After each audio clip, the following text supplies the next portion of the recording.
as usual, we are gathered here today to listen to another dispensation of the Lord Buddha's teaching.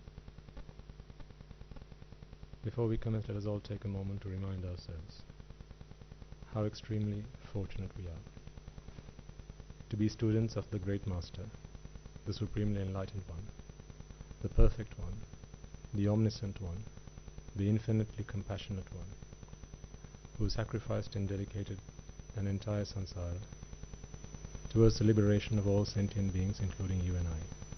And it is because of him that we have the gift of Dhamma today, the gift that empowers us to redeem ourselves from the suffering of samsara once and for all.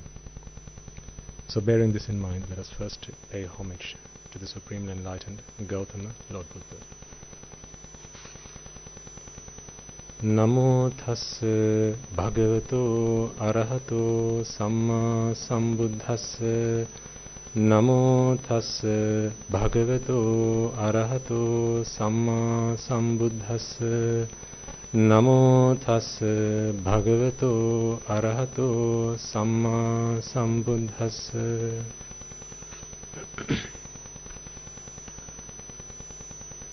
And also, as usual, before we commence, let us take a moment to observe the precepts, reminding ourselves, as I always remind you, that we are yet again finding ourselves in a position where we have to renew the vows that we took, the precepts that we vowed to abide by. There may have been instances throughout the days gone by in which the defilements got the better of you, desire, aversion and delusion got the better of you, and therefore the strength of your virtues were insufficient to keep you from defiling yourself.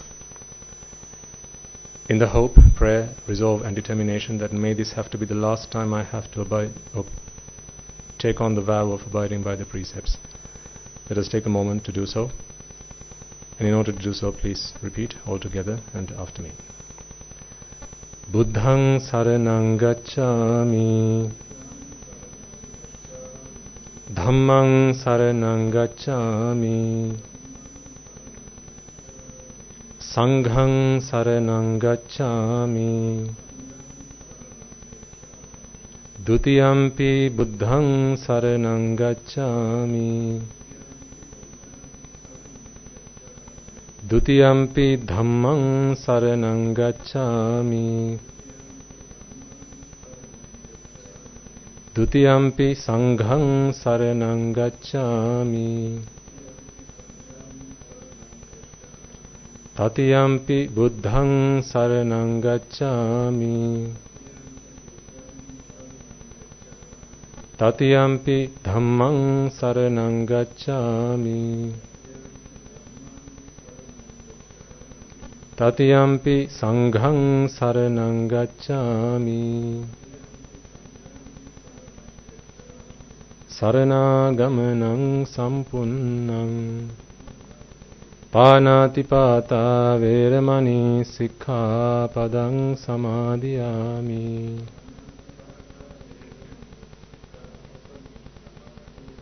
Adinnādānā vēramaṇī sikkhapadang samādhiyāmi.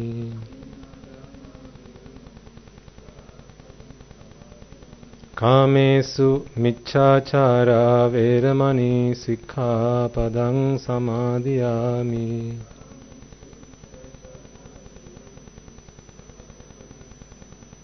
Musāvādā vēramaṇī sikkhapadang samādhiyāmi.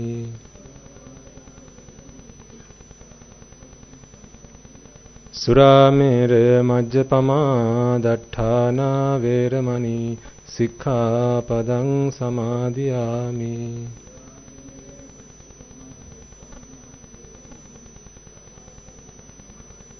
Tisaranena saddhiṃ pañcasīlaṃ dhammaṃ sādhukaṃ surakkitaṃ kattvā appamādena sampādetabbam.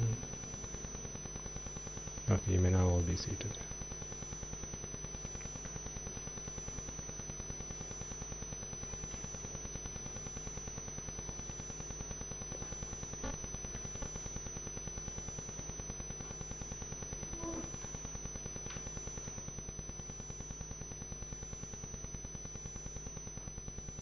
most venerable members of the Mahasangha, distinguished gathering as well as those joining us online.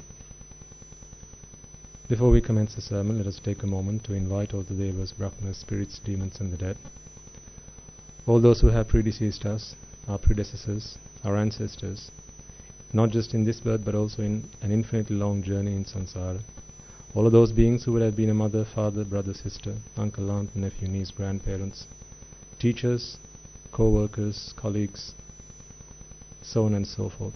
Anyone and everyone who might have helped us, assisted us, supported us, shaped our lives for the better.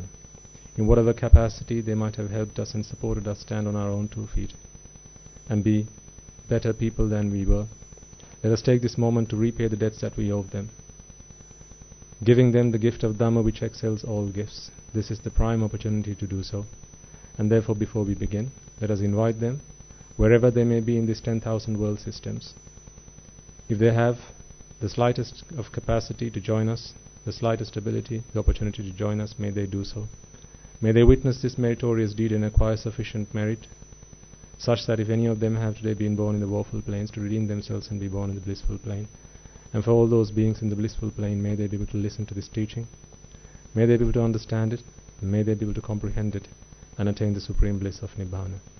So as I now make this invitation, I ask you all to extend this invitation in your hearts and in your minds out to all those beings. May they join us, may they witness this meritorious deed, may they listen to the Buddha's teaching and attain the supreme bliss of Nibbana.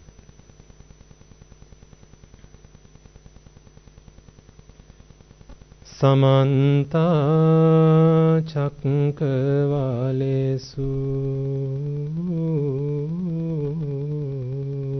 Atra Gachantu Devata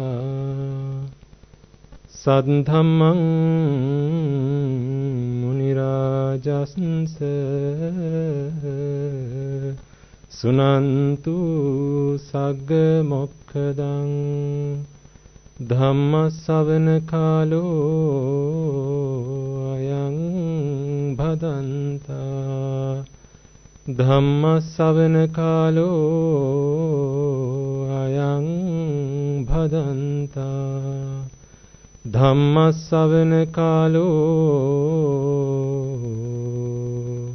Ayang Bhadanta.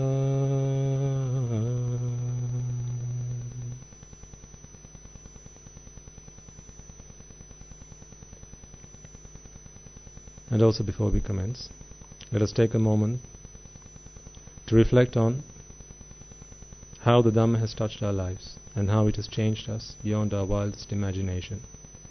Consider for a moment who you used to be, the person you used to be, before you had the teaching, before you received the gift of the Dhamma. And if that is who you were in this birth, now consider how you might have been in this infinitely long journey in samsara.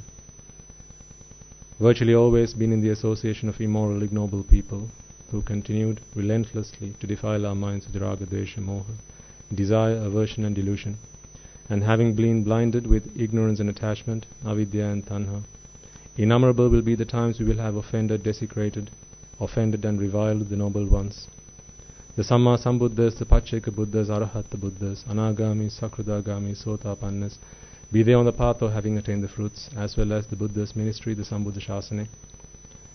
For any thoughts, words or actions of such desecration that we might have directed towards them either knowingly or unknowingly, today the results of such actions may be that our path and progress to Nibbana is hindered. Therefore, before we commence this sermon, let us all take a moment to be humble.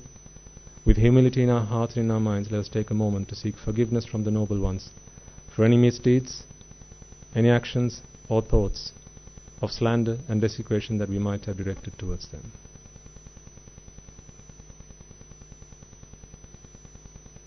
And finally, let us all make a firm resolve, and may through the course of this sermon, if there are any among you who are yet to attain the state of Sotapanna, may through the course of this sermon you be able to do so. If there are any gaps in your understanding, in your knowledge, in your comprehension, which have thus far kept you from attaining those noble attainments, may through the course of this sermon you be able to fulfill those gaps and reach those higher attainments. And if there are any among you who have already attained the state of Sotapanna, may through the course of this sermon you be able to fulfill the subsequent stages and attain the supreme bliss of Nibbana. With that firm resolve in mind, I invite you all to prepare yourselves to listen to this sermon.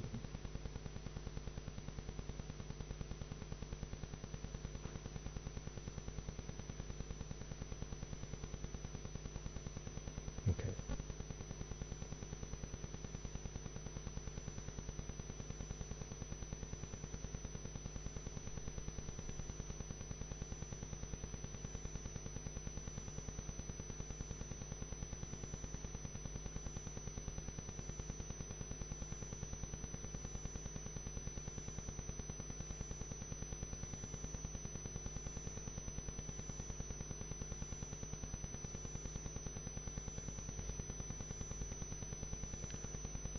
As you'll know,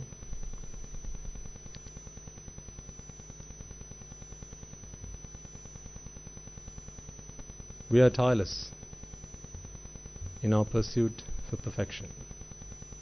Well, as perfect as we can be. There's only one, the perfect one. But we can go some length to getting close to sainthood. And there is this state of becoming an arahant. In very simple terms, becoming an arahant is none other than cleansing your mind of the defilements, ridding your mind of desire, aversion and delusion, which are the fetters that keep you bound to samsara.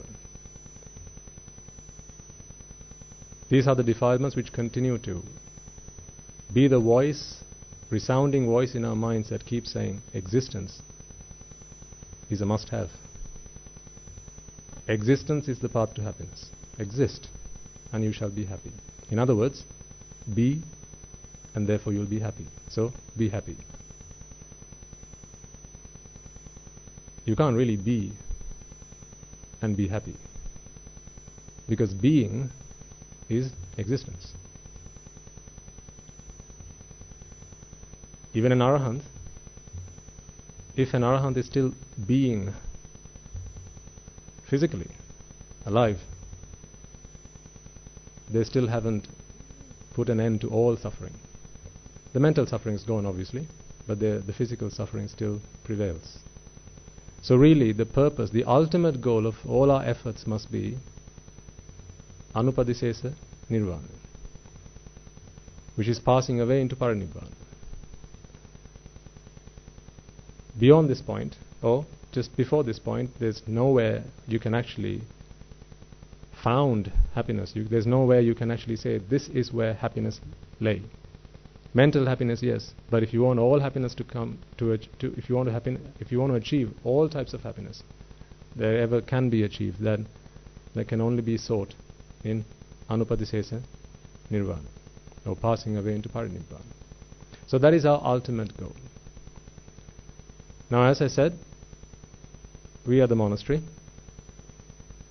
We are on a constant pursuit of this ultimate goal. The 24 hours we have every day, which is more than you have. Yes? No? Oh, I didn't realize. So it seems then that we all have just 24 hours, is that right? Okay, so we all have only 24 hours. So what's the difference then? Ah, there we go. People talk about time management. There's no such thing as time management. You can't manage something that you can't have any control over. If you are a manager of something, you should be able to have more of it, less of it. You should be able to manipulate it. That's when they call you the manager of a company, manager of a team. You can manipulate your team. You can get your team members to do what you like. And how much control do you have over time? Absolutely none. So how can you time manage or manage time? That is a fallacy. There is no such thing as time management. What there is life management. That you can control. In other words, you can decide what you want to do in the time that you have. How you spend your life in the time you have, that is down to you and I. We can each make that decision for ourselves. So it appears then that we all have the same 24 hours. And you and I, we are all doing something in these 24 hours. And the time is consumed at the same rate, apparently, seems like it. I'm just hoping that you're as keen as I am in attaining and achieving this ultimate goal, that I see no other way than the Noble Eightfold Path, and I see no other way to happiness than actually doing the things that I'm doing right now. I hope you're realizing the gravity of this. Because if you look at it, we all have the same tools. We all have time, or whatever's left of it. Right? We all have an expiry date, don't you? The only problem is we don't know what that date is. So we've all got an expiry date, we just don't know when that is. So we have time, whatever is left over of it. We all have the Dhamma. We all have a life. Dharmayai Obai. So if you have the Dhamma, and if there's you, as in being alive, well, what else do you need? So being alive equates to having time to do something with your life. What more do you need? If you have the Dhamma and you have you, then what more do you need? Nothing else. So what matters is really what you do with the time that you have. And I hope you are as keen and you are as diligent as I am in your pursuit. Of course there will be obstacles. Both you and I have obstacles. None of us are free from obstacles. The time that I have to spend eating, to me, is an obstacle. I'd much rather not have to eat. I used to enjoy the fact that I had time to eat. Being alive, I thought, wow, I'm alive, I can eat things. I just didn't know I was eating time. Being alive, I thought, wow, it's fantastic to be alive. Just go on YouTube and type in being alive. You'll find a lot of positive thinking videos and clips that people have put on there. How great it is to be alive. Existentialism. How existence is such a great thing.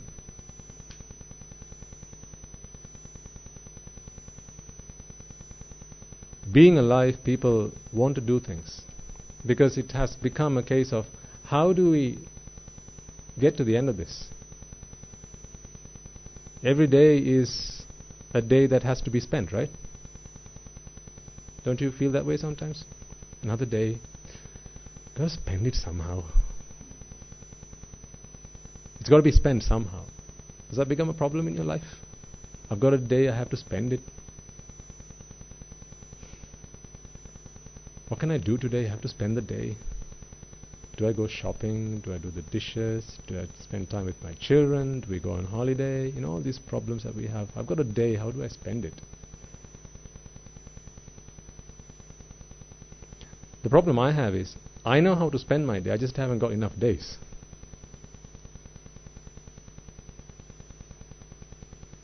You'll only reach that point when you have understood the value of time.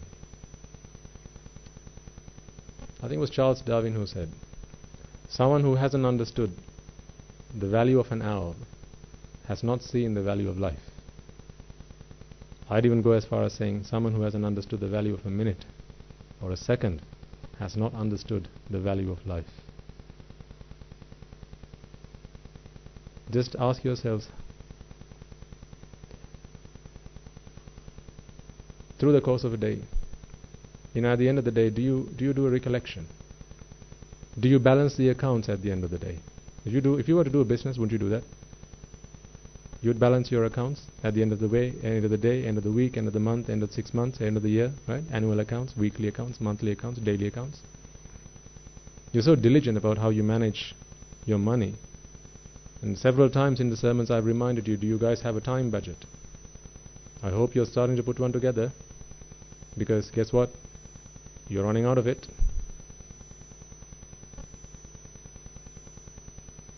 You might wonder, why am I always going on about time and the value of time? Because this is the most important resource that you all have. Very seldom do people actually stop to think.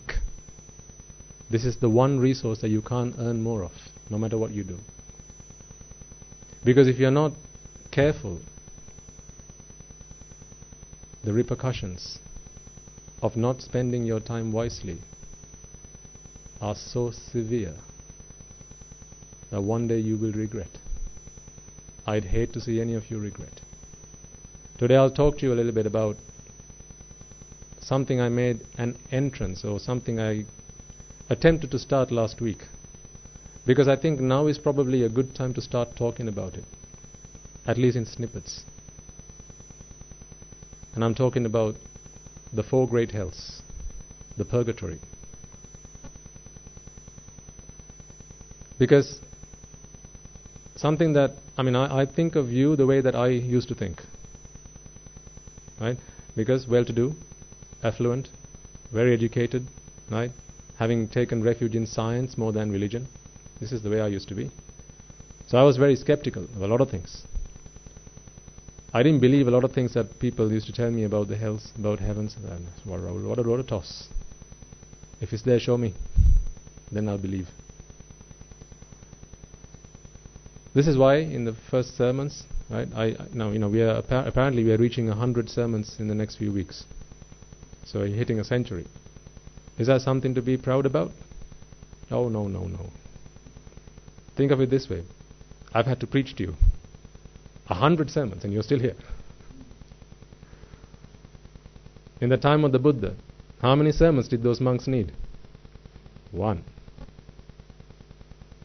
Not 2, 1. Monk, this I, this Rupa, what do you think of it? Is it Nitya or Anicca?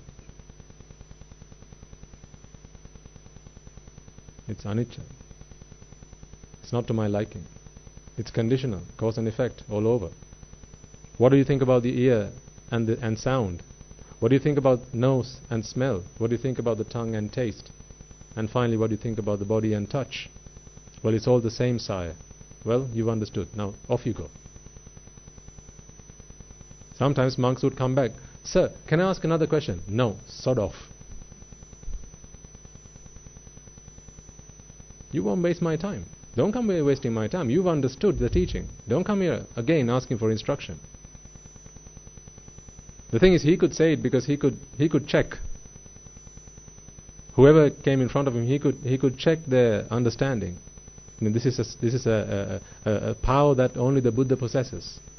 To what extent has someone understood his teaching? And if they are a Sotapanna, the Buddha is able to check that and verify that, and then he would say, you don't need any further teaching from me. Off you go. Practice. If you need teaching, I'll come find you. Don't you worry. You go. Practice. Like the great Moggallana. Before he became an Arahant, he had trouble staying awake. Is that a good thing? Well, I'm just saying he was a lot like you. So you can easily relate to the great Moggallana. He had trouble staying awake. So he was a Sotapanna by that point, but he had trouble staying awake. So there was one point he was sat down for meditation, but he kept falling asleep. So he didn't go for second instruction from the Buddha. The Buddha came to him, because he'd said, off you go. There are the monasteries. There are the forests. Off you go. You go and meditate.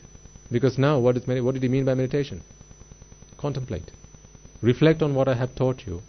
And the more you reflect on it, so what does he say you need? Time. You just need time. I can't give you time. I give you instruction. Now you have time. Go and practice. And it's through practice that you will make perfect. So off you go. But then when he started falling asleep, he starts dozing off. The Buddha comes to find him, and he says, Moggallana, what the hell do you think you're doing? Don't you think that's how the Buddha would have spoken to him?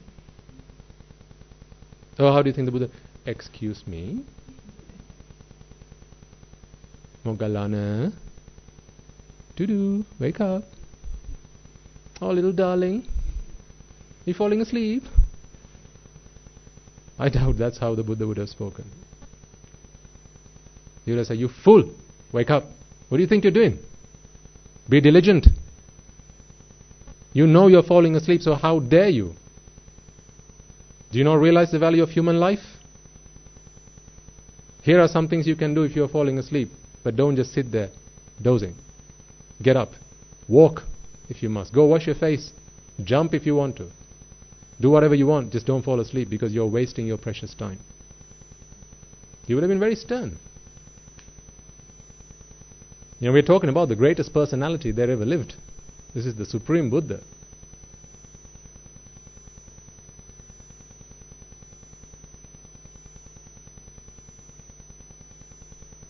So, diligence is a must, folks, in your practice.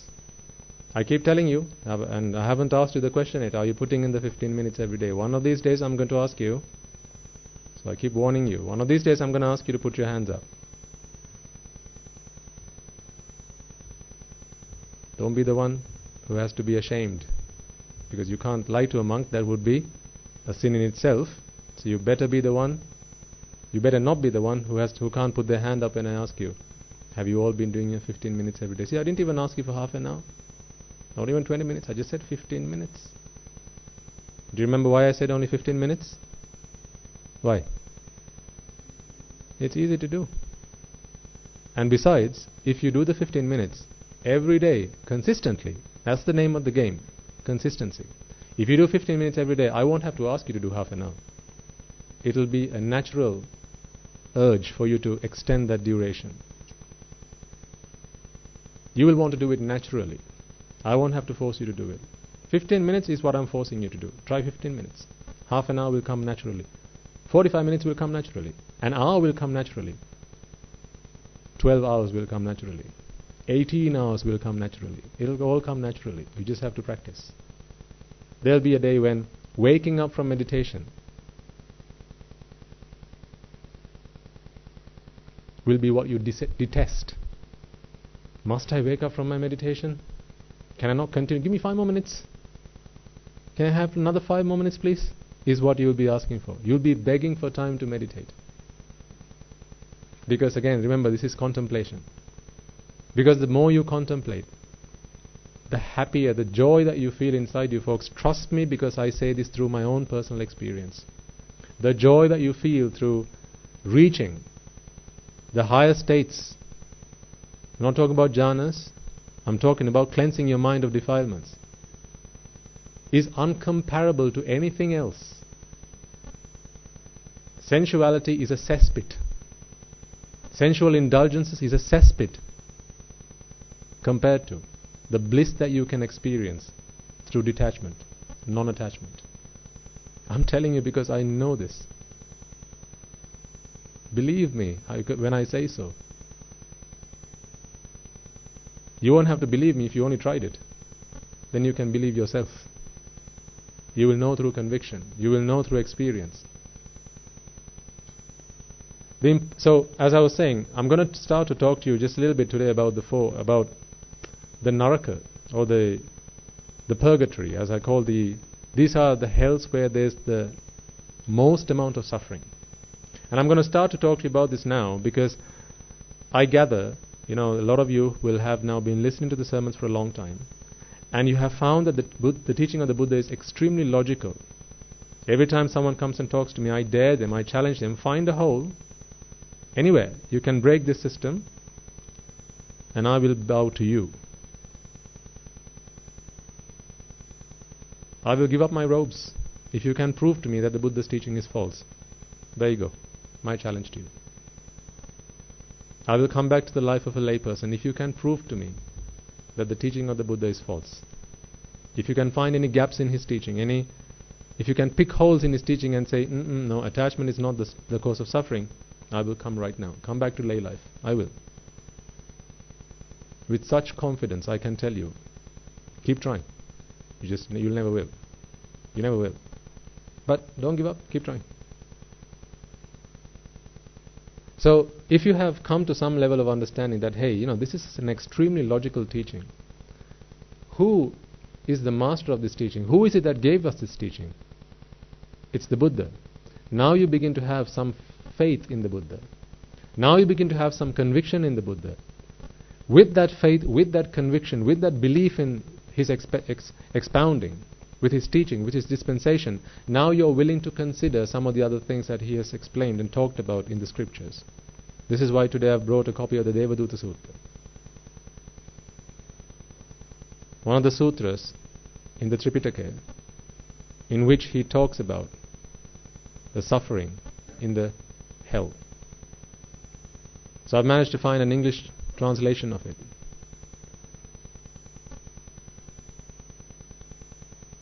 I want to bring this to life for you.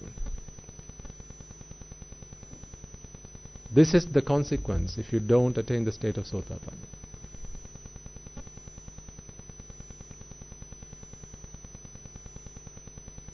Fearing the hells will not make you become a Sotapanna.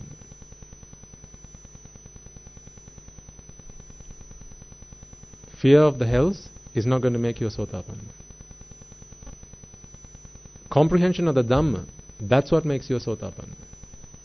But for someone who understands that this is the possibility, this is the kind of suffering that I'll have to endure as someone who falls into the purgatory, the urge, the drive with which you will want to do this will increase many hundredfold. This is why I want to talk to you about this. Because I read through the translation today. I've read the Sinhala one a long time ago, the Pali and the Sinhala translations a long time ago. And so just as a reminder, I've got an English copy of it, translation, I was reading it. It brought goosebumps. Gave me the goosebumps. Because I know that whatever is here is true. I know this because when you have an understanding of the Dhamma as much as I do, you begin to realize actually all of this can be explained through Paticcasamuppada. Dependent origination can explain how all of these things actually work out the way they do. How the hells came into being can be explained through dependent origination.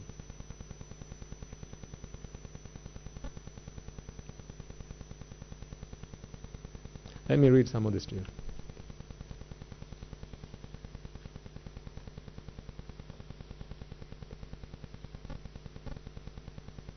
So the Buddha was at Anathapindika's monastery. And he addressed his monks. The Buddha says, "Monks, it's as if there were two households with doors and a man of good eyesight standing there between them." So there are two houses with doors facing each other, and a man who has good eyesight is observing what's going on. Would see people entering and leaving a house, wandering out and about. So some guy leaves one of the houses and he's wandering out and about. And how they pass between each of the houses. Leaving one house, passes into the other. So this is an observer. He says, "In the same way, my dear monks, I, by means of the divine eye, purified and surpassing the human." So he says, with my divine eye, seeing beings passing away and reappearing, as I discern how they are inferior and superior through their actions. So what the Buddha is saying is, with my divine eye and with my omniscience, in other words, knowing everything, including the karma, what karmas they have done and what vipakas they deserve of all sentient beings.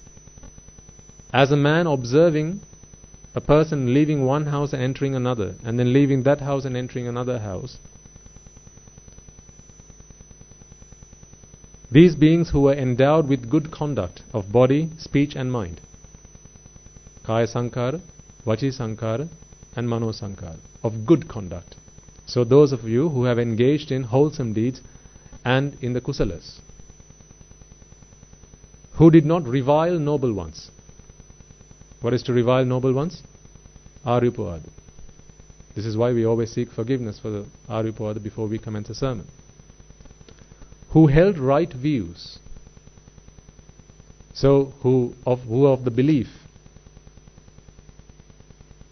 of cause and effect, that there is merit, there are meritorious deeds and there are unmeritorious deeds. The mother and father are special people and they're not just another man and a woman. That there are divine beings and there are beings who have attained supreme states that reached supreme attainments,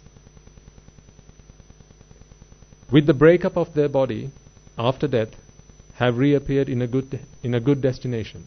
So he says, like a man, like an observer who sees a man leaving one house and entering another house, I, as an observer, with my divine eye, have seen how beings who have been of good conduct through body, speech and mind, when they pass away from their life, so upon their death, how they enter good states. Or how these beings who were endowed with bad conduct of body, speech and mind, who reviled the noble ones, so having not only engaged in bad deeds but also conducted arupavada, with the breakup of the body after death, have reappeared in the realm of the hungry ghosts. This is the pretas. Or how these beings who were endowed with bad conduct of body, speech and mind, who reviled the noble ones, held wrong views and undertook actions under the influence of wrong views. Isn't that what we've been doing all along? Undertaking actions under the influence of wrong views by the Asat Purushas, have reappeared in the animal womb. So going into the animal realm as dogs and cows and sheep and all sorts of animals. Or how these beings who are endowed with bad conduct of body, speech and mind, under the influence of wrong views, with the breakup of the body, have reappeared in a plane of deprivation, a bad destination, a lower realm, the hell. And then he goes on to talk about the suffering in the hells. Wait for it. This sent a shiver down my spine. I want you to really picture this. Next week I'll have a video for you to show you how grievous, how deadly the consequences are. And remember what I talked to you about last week, right? If you don't, because someone could be skeptical about this stuff. You know, I'm not necessarily talking about you. There are people who are listening to these sermons, and there are people from the Western world who are not even Buddhists who listen to these sermons. Here's my proposition, which I proposed to you last week, but I'll remind you again. If the hells are fake, you got nothing to lose. Because all I'm asking you to do is abstain from unwholesome deeds. Don't kill, don't steal, don't engage from sexual or sensual misconduct, don't lie, don't backstab, don't engage in frivolous speech, don't backbite, and don't be covetous, don't have malice and anger and hatred in your minds. Did I tell you anything that you think, actually, I can't not kill?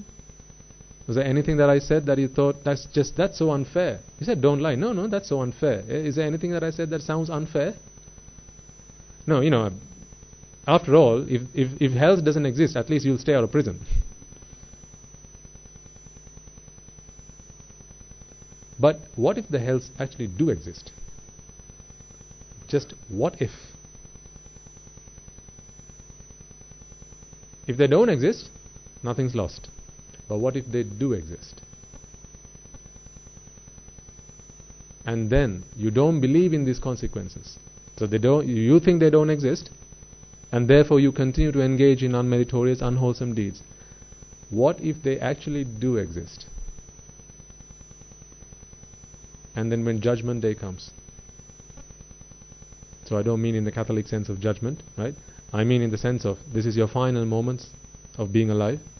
Because there are people who have gone through similar experiences who have talked to me, and this is why I'm telling you about this. People who have experienced near death.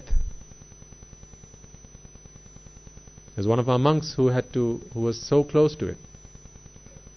And he came and talked to me afterwards. And he said, Swaminwansa, all the things that we've been listening to in Guru Hamda's sermons and all the things that it says in the suttas, gosh, they're so true. How your life flashes in front of you. All the things you've done in your life, the good deeds and the bad deeds, they all start flashing in front of you like a fast train moving in front of you. All the like carriages of a train. All those events, you begin to remind yourself. These moments flash in front of you. And then depending on which one you are more strongly attached to, that's where you stop.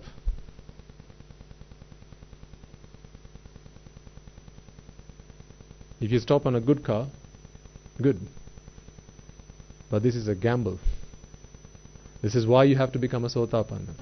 I'm talking to you about the consequences of not becoming one. Let me continue. The hell wardens. This is the Yamapallu. So I'll give you the singular terms because you'll be more familiar with them.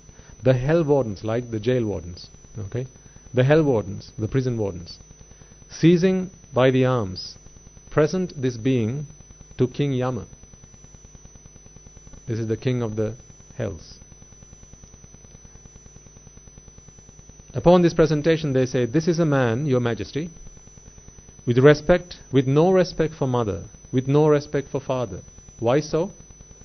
Remember, wrong views. Natti mata, natti pita, natti satta upapatika. Right? All these wrong views. My mother is just another woman. She brought me into this world, so she should bring me up. She should feed me. She should wash me. She should shelter me. She's just another mother. She's no one special in my life. Neither is my father. Have you not seen how some children conduct themselves like that towards their parents? No regard for the parents. Just another mother. They wanted to bring me to this world, so they brought me to this world. Now look after me if you did so. This is what awaits them. With no respect for mother, no respect for father, no reverence for the contemplatives. Contemplatives are those who have gone forth, like the monks and ascetics, who have gone forth and sought a higher life towards their spiritual practice. No reverence for Brahmins. So in this sense, Brahmins are actually noble ones. In the Brahmana Vagga, the Buddha says who's actually a Brahmin. And because if you remember in the Vasala Sutra, he says, Najajja Vasalo hoti, Najajja hoti Brahmano.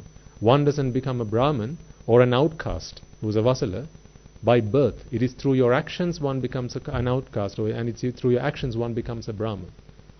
So in the Buddhist description, a Brahmin is actually an Arahant, not the man who wears a white thread over his body. These are the Brahmins you've seen on TV.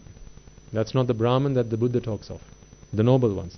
No honor for those who have sought spiritual advancement. Let your majesty decree his punishment. So this is the Yamapallu, the hell wardens, presenting this man to the King Yama, who's now about to give his punishment.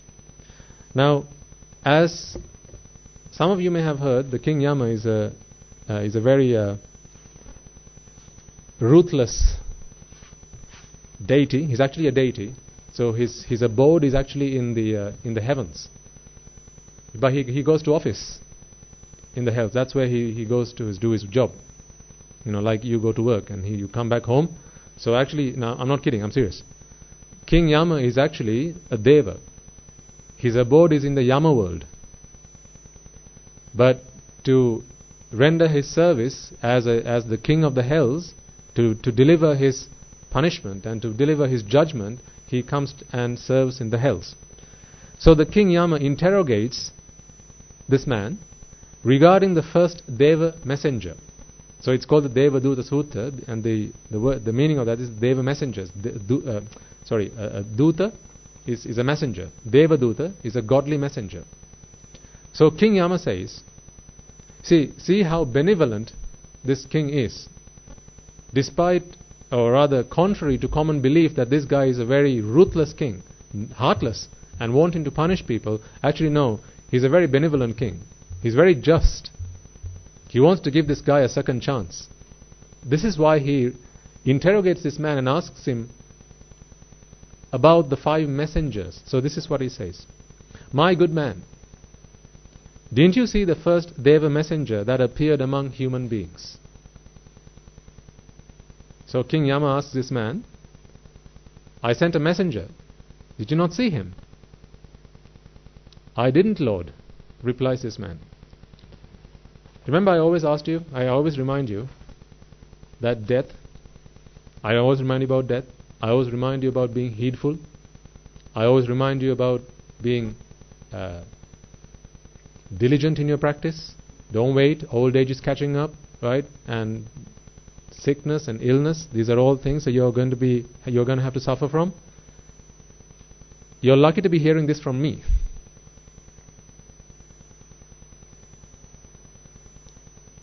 Because these are the very things that King Yama will be asking you. He says, the King Yama says, my good man, didn't you see among human beings a tender baby, boy lying prone in its own urine and excrement? Do I not talk to you about these things? If you don't be heedful, if you don't be diligent in your practice, one day time's going to catch up with you. You're going to be sleeping in your own excrement. You'll be sleeping in your own urine, not being able to wash yourself, not being able to get out of bed. What are you going to do then? How many times have I asked you this by now? If you turn a blind eye to me, well, wait until you face Mr. Yama. Because although you can fall asleep when I ask you, when he's asking you, you can't fall asleep then. This man replies, I did, Lord. Yes, I did see this. This tender baby, like a tender baby. A baby who's just been born, lying prone in its own urine and excrement because the baby is not able to tend to itself. The King Yama says, my good man, didn't the thought occur to you? I too am subject to birth and have not gone beyond birth. I too am subject. So the King Yama is asking this man, who is awaiting his judgment, did it not occur to you that you are also subject to birth and have not gone beyond birth? I'd better do good with body, speech and mind, such that I'm able to extinguish birth, bring this cycle of birth to an end. Did it not occur to you that you should be working on this? Isn't this what I always keep asking you? The man replies, I couldn't, my lord. I was heedless, my lord. You should, you could, but you don't. You could, you should, but you won't. Wait, be patient. One day you're going to be asked this question, and this is how this man is answering. I couldn't, my lord. I knew I should, but I couldn't. The King Yama says, my good man, through heedlessness. So to be heedful is to appreciate the value of life, the value of time, and be diligent in your practice. So someone who is heedless, have you heard the word appamada? Apramadi bhav. This is being heedful. To be heedless is someone who is wasteful of their time, of their life. Through heedlessness, you did not do what is good with body, speech and mind. And of course, my good man, they will deal with you in accordance with your heedlessness.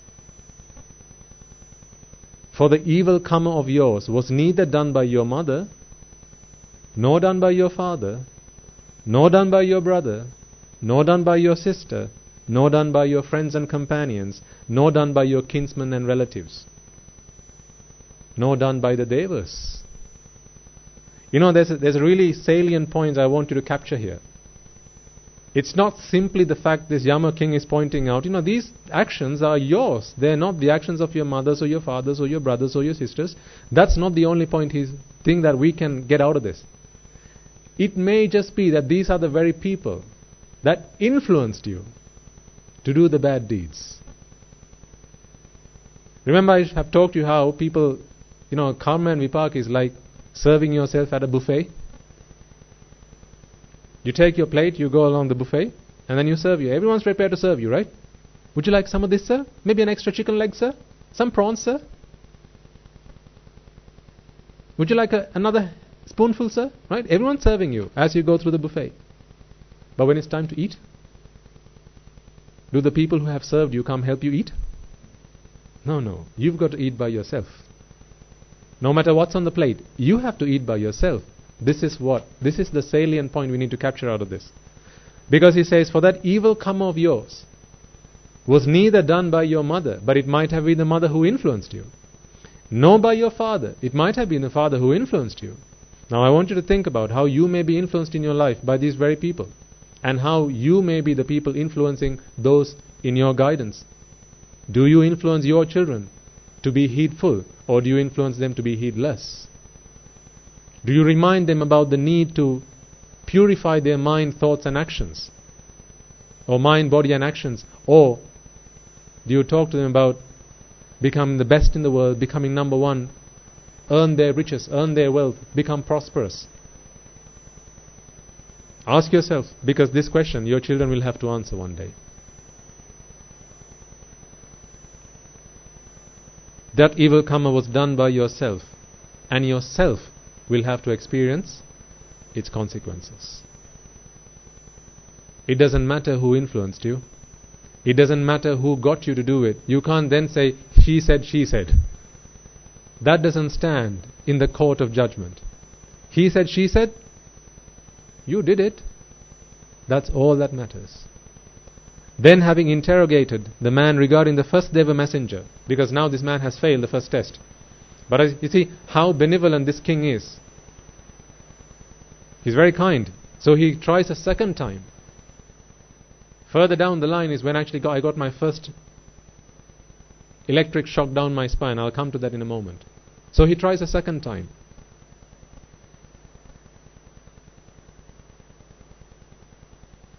My good man, didn't you see the second Deva messenger that appeared among human beings?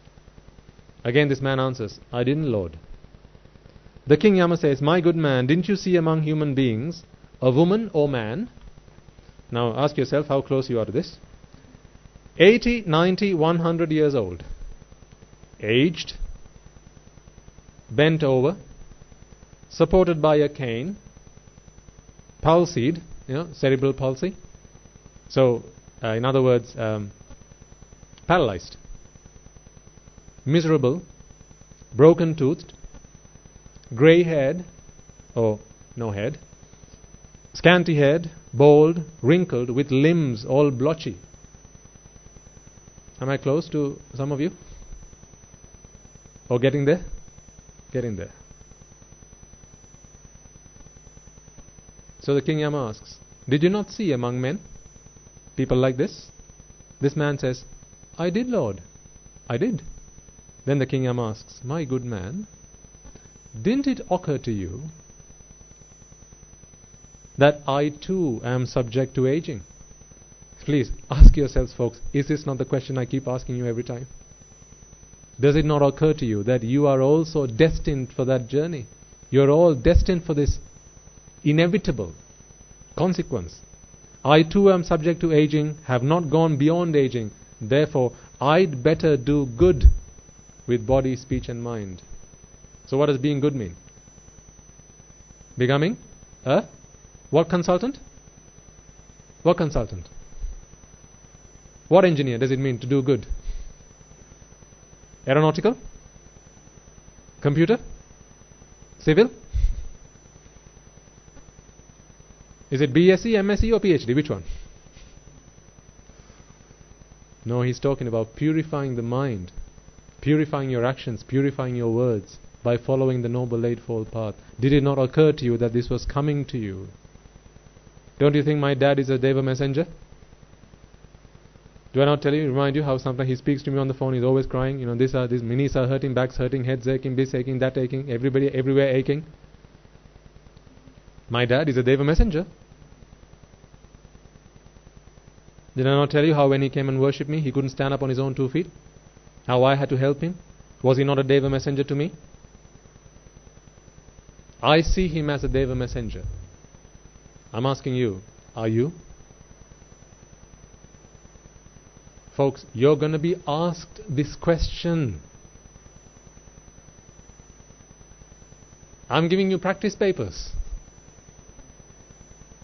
so you can practice writing the answers. Why? It's coming. I couldn't, my Lord. I was heedless, my Lord. What, you think he's saying this with a smile on his face? No. Remember, the hell wardens, I've seized him, they're holding him, getting him to answer these questions, just in case there may be some way that this man could be forgiven. This is what the King Yama wants to do, because he realizes this is the last step, this is the last line of defense. If you fail this line of defense, then the suffering is eternal. Next to the Buddha, my favorite person is King Yama. Because even someone who is at the gates of the hell, he tries to turn him back, gives him at least one other chance to save this man. Trying to remind him, have you done any good? Please remind yourself, have you done any good? Have you been generous? Have you given alms? Have you helped the poorly? Have you been virtuous? Have you refrained from the unwholesome deeds? Did you take upon vows to abide by the precepts and keep to them? Or did you break them? Were you a good person? Did you listen to what the Swamin Wahanse said? Did you practice? Did you do the 15 minutes every day? Seriously folks, I'm not kidding with you guys.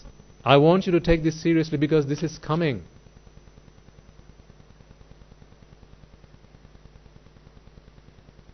Why do you think I'm so passionate about this? I could read this and serve myself. Why do I bring a copy of this and read this out to you? I could have talked to you about, I don't know, something else. Right, these flowers, right, look at them. Nice, hey? And you would have still listened to it. But no, I want to give you meaning. I want to help you understand that if you don't prepare yourselves, this is what's coming. At the end, the Buddha says something so profound. I'll come to that in a moment. Don't vex till then. The King Yama says, my good man, through heedlessness you did not do what is good with body, speech and mind. So what does he mean? You didn't become a doctor. You should have. How come you didn't do your LLBs? You should have. There was all the chance to do your Sima. Why didn't you do it? That's what he's asking, right? No, that's not what he's asking. That's what your dad's asking. And of course, my good man, they will deal with you in accordance with your heedlessness. For that evil come of yours was neither done by your mother, nor your father, nor done by your brother, nor done by your sister, nor done by your friends and companions, but weren't they the very people who influenced you? That is what I want you to think about. All these Asatpurushas, he's giving you a list of Asatpurushas. He's telling you, didn't Guru Hamdru say, don't stick around with the bad guys? Walk away from the 95%. That's what he's asking you. How many times were you warned to walk away from the 95%? Walk away from bad associations.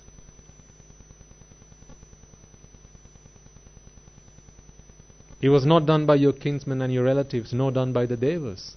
The evil karma was done by yourself, and therefore you yourself will experience the consequences. Then, having interrogated the man regarding the second Deva messenger, the King Yama interrogates him regarding the third, because even on the second occasion this man says, no sir, I was heedless. I didn't do what I should have done. I didn't cleanse my mind, body and actions and speech. I was heedless. I didn't do what I had to do. See, at which point here does it say, but I've got an account in which I have $50 million. Where does it say that? Or did they forget to print it? Or where does it say, I was the president of the country? I was the chief executive officer of the company, so how can you should give me a second chance. Where does it say that? Where does King Yama ask for educational qualifications? How come, folks, this has become the most important thing in your lives? Remember Guru Hamdru asked you, the test, the final test, you and I, we all have to sit the same test, and it doesn't matter what you've done with your life up until that point, you and I, we both have to sit the same test. In other words, he's asking you, are you a Sotapanna? Is that not the summary of all this? Are you a Sotapanna? Have you become a stream enterer? And all this man can say is, yes Lord, no Lord. He's not given an opportunity to explain yourself. He doesn't ask. King Yama doesn't say, oh, you didn't. Oh, how come? Is it because you were too busy tending to your children? Is that why?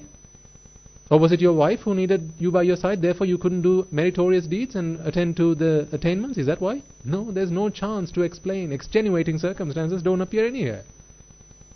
It's simply yes, no. It's very binary.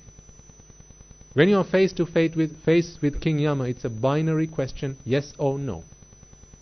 All your excuses don't stand that test. This is why I speak to you so passionately about this. I want you to realize the gravity of this.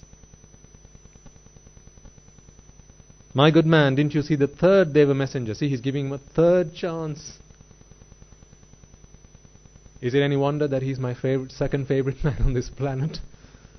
Next to the Buddha, this is my favorite chap, King Yama. He gives every being a third chance. Not one, not two, he gives a third chance. Didn't you see the third Deva messenger that has appeared among human beings? This man says, I didn't, Lord. How come, my good man? Didn't you see among human beings a woman or man diseased, in pain, severely ill, lying in his own urine and excrement, lifted up by others and laid down by others? How many times have I asked you this question? Where I see it, I'm a messenger of the King Yama.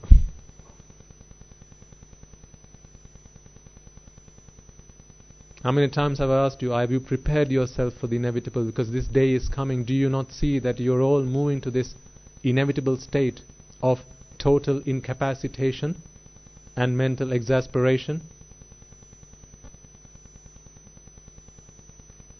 This is what King Yama is going to be asking you. I hope you have your answers prepared, because this man didn't, and he says, I did, Lord, I did see them.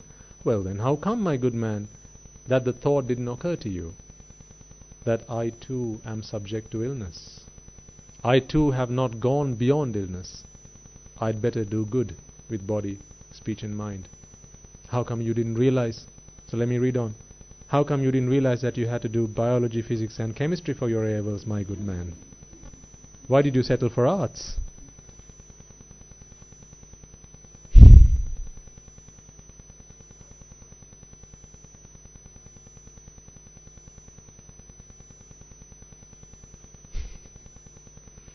This man replies, I couldn't, my lord.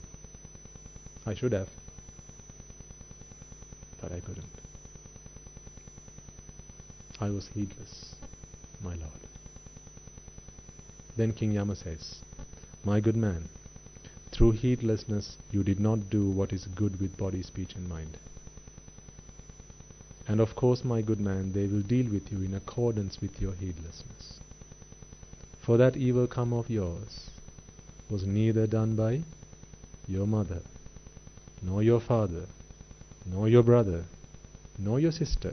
I'll include a few more that's not in here. Nor your husband, nor your wife, nor your eldest child, nor your youngest child, nor your friends or companions. None of your kinsmen or relatives are responsible for what you have done. The evil karma that was done by yourself, and yourself will experience the consequences. Having interrogated the man regarding the third Deva messenger, because again this man says, no sir, I was heedless, I didn't do what I had to do. And again, my second favorite man says, my good man, didn't you see the fourth Deva messenger? Wow. You should have a statue of the Yama, King Yama next to the statue of Buddha, and worship him with flowers. Lay flowers at his feet and worship him, because, well, you better make him happy. You're going to be seeing him shortly. If you don't become a Sotapanna. Didn't you see the fourth Deva messenger that has appeared among human beings? I didn't, my lord. Then King Yama says, how come, my good man, didn't you see among human beings kings catching a thief, a criminal, having tortured him in many ways? Did I not used to talk about how people get caught by drug dealers and how then they get punished? And the punishments that were given to people in the time of the kings, those gruesome forms of punishment, splitting people up in two, chopping them up with axes and knives. Have I not talked to you about these things? See, I'm a messenger of King Yama. Did you not see them flogging him with whips, beating him with canes, beating him with clubs, cutting off his hands, cutting off his feet, cutting off his hands and feet, cutting off his ears and cutting off his nose, subjecting him to the porridge pot, which is essentially boiling him, and the polished shell shave. Do you know what that is? It's where they take stones, sharp, or rocks. They're very sharp, and what they do, this is a form of punishment that was given back in the day. They would scrub it over your head until the skin would come off. And they'll keep scrubbing until they reach the skull. That's called the polished shell shave, because at the end of that procedure, you've got a polished shell. What shell? The skull. Lovely. The Rahu's mouth. That's another one of my favorite punishments. Heard of it? It's where they ask you to, or not ask you, they get you to open your mouth. They light a little candle and place it on your tongue, and they put a girdle so you can't close your mouth again. So it remains open, so there's plenty of air flowing through to keep the candle burning. When does it stop burning? After it's burned through the insides of your body. So it starts burning through the top of your mouth, then through your skull, all up the way up to your brain. So can you imagine the kind of death and the pain that this man has to endure? This is a form of punishment that was given back in the day. So I know what you're thinking. It's back in the day, Swami. So why should I worry now?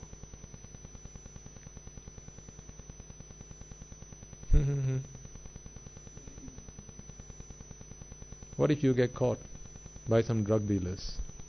What if some gangsters catch you? What if they catch the wrong guy? Did I not give you a story about how one of our monks and one of his friends got caught up for not even having done the deed? The wrong guy got caught. What was the punishment he got? A cleaver going through his head. Ultimately they got the wrong guy. I think I've told you the story probably a couple of times now. Rahu's mouth is that, so that is a punishment. They put this candle on the tongue with a girdle so you can't close your mouth, and then it burns you from the inside. So King Yama is asking, did you not see these kinds of punishment that was given to people who engage in wrong deeds? And did it not occur to you then that you should not be doing such deeds?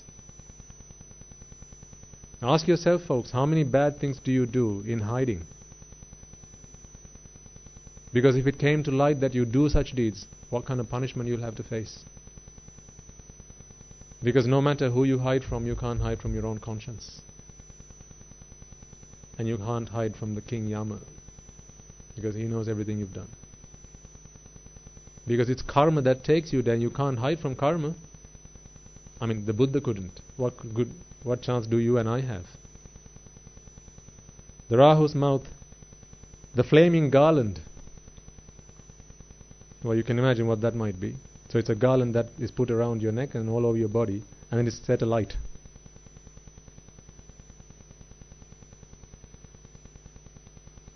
Well, the result of that, well, you have a human barbecue at the end of it. The blazing hand. You know, the hands, limbs, they are set alight. Set on fire. Meat hooks. People hung on hooks until they bleed to death.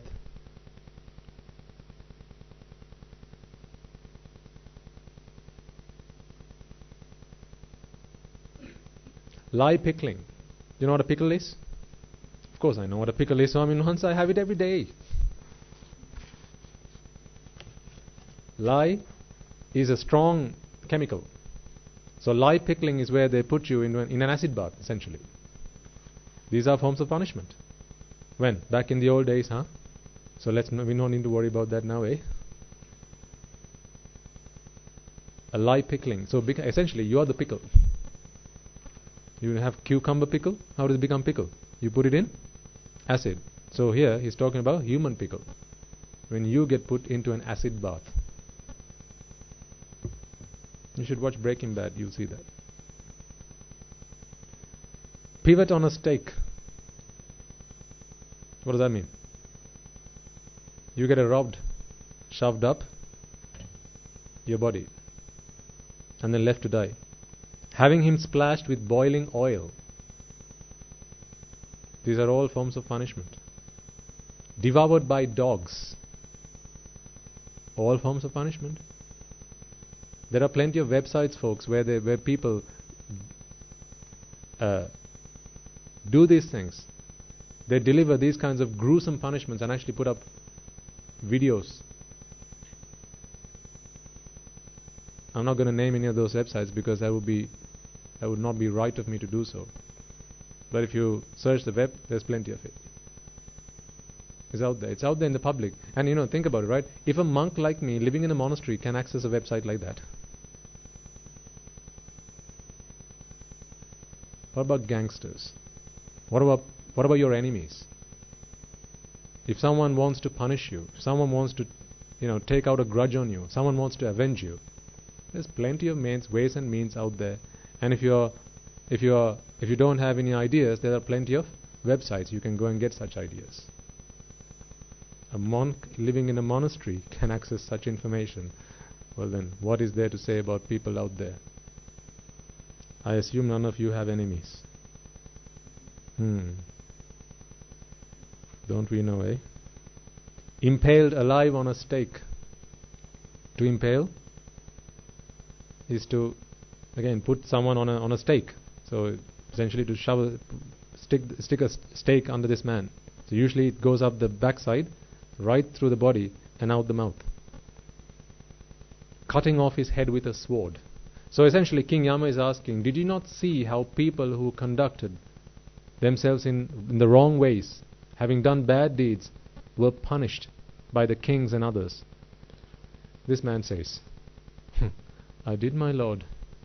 Well, my good man, didn't the thought occur to you then that those who do evil actions are tortured in these many ways in here and now, and how much more in the hereafter, and therefore you'd better do good with body, speech and mind, and then also do further maths and calculus for your A-levels?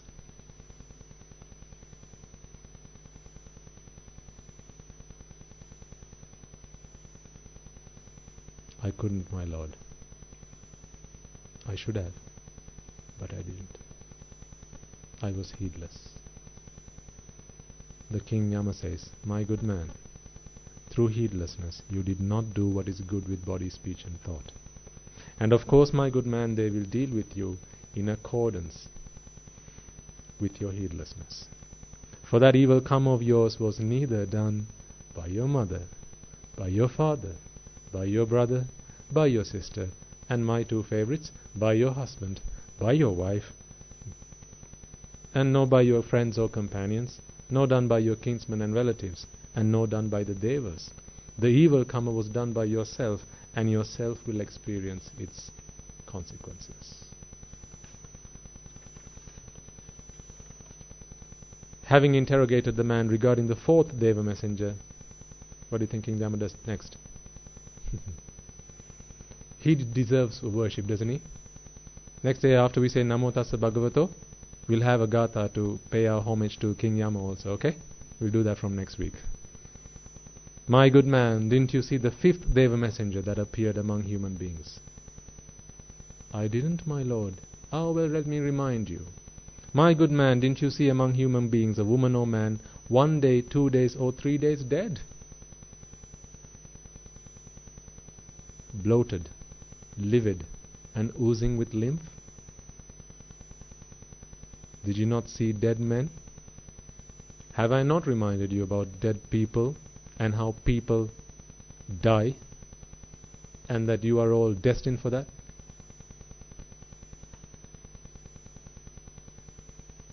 If you can't remember, well, just wait. You'll get the same question from King Yama.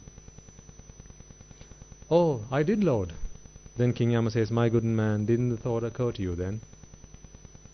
I too am subject to death. Having not gone beyond death, I'd better do good with my body, speech and mind. I should have. I could have. But I didn't, my lord. Did you do your 15 minutes? I should have. I could have. But I didn't, my lord.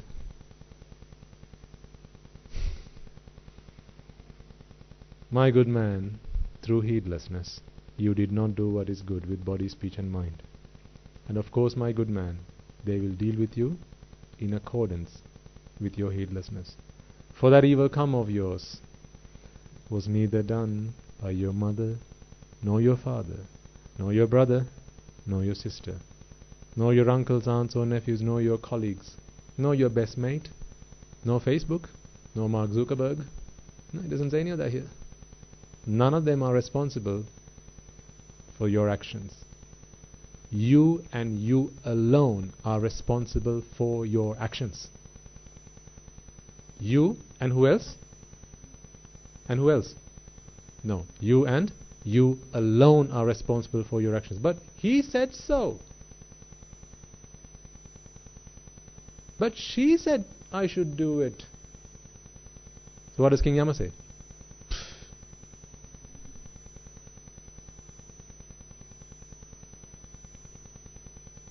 I don't care. Talk to the hand. I don't care. You did it, and therefore you shall have to suffer the consequences. Do you realize why we keep saying, walk away from the 95%? Stop your acquaintance with ignoble, immoral people? Do you realize why we keep emphasizing this, folks? Walk away from the bad crowd. Walk away from the people that talk to you about indulging in desire. Because that's destroying yourselves. You're destroying your life. It's corrupting you from head to toe. Walk away from them. Walk away from the people who light the fires of aversion. The people who light the fires of anger and hatred in your hearts. Walk away from them. They're burning you up from the inside, and one day you will burn from head to toe. I haven't even started talking to you about the punishments, because King Yama is such a kind and generous and benevolent person. That's why I haven't got to it yet, because he's giving this man a 5th chance.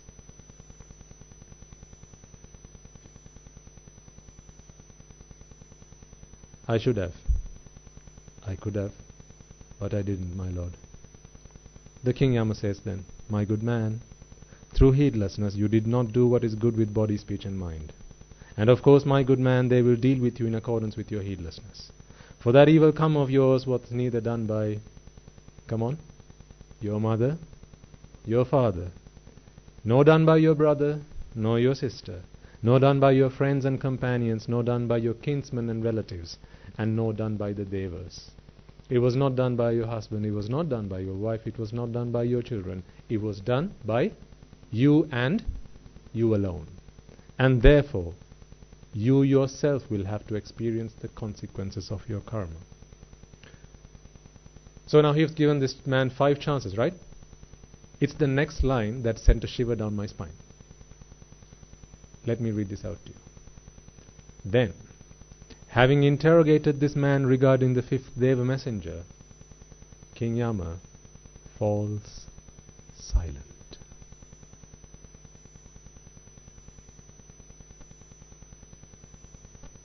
It's a deafening silence. What does this silence imply? There's no other way to save you. You have gone beyond any opportunity of salvage. I have given you 5 chances. I asked you, did you not see people or young babies born and lying prone in their excrement, in their urine, helpless, unable to fend for themselves? Did you not see them? Did you not think that this was going to happen to you? Having seen them, did you not make a change in the way your body, thoughts and actions had to be conducted? Did you not decide, it's now time to change? No, I didn't, because I was heedless. Oh, alas. Then he gave him a 2nd chance. Did you not see old people, frail and weak and unable to, again, tend to themselves? Did you not see them? I did. Well, did that not occur to you then? Did it not occur to you then you should be doing something about this? Do something about your fate, because this is the destiny that awaits. No, sir, I was heedless. Did you not see people who were being dragged to their punishment? Punished by the kings, by the law enforcement agencies or whatever. Punished because they'd done bad deeds. Did you not see them? I did, my Lord. Well, then how come it did not occur to you that you should do something about it then? Did you not see the dead? Did you not realize that you are also someone who has not escaped death? Did you not realize you have to do something about it then? Oh, I was too busy doing my MBBS, doing my FRCP, doing my BSc, doing my AAT, doing my ta-ta-da-ta-da. You can put all your qualifications here. Funny thing is, he doesn't ask for any of them. He doesn't say, let us see your CV.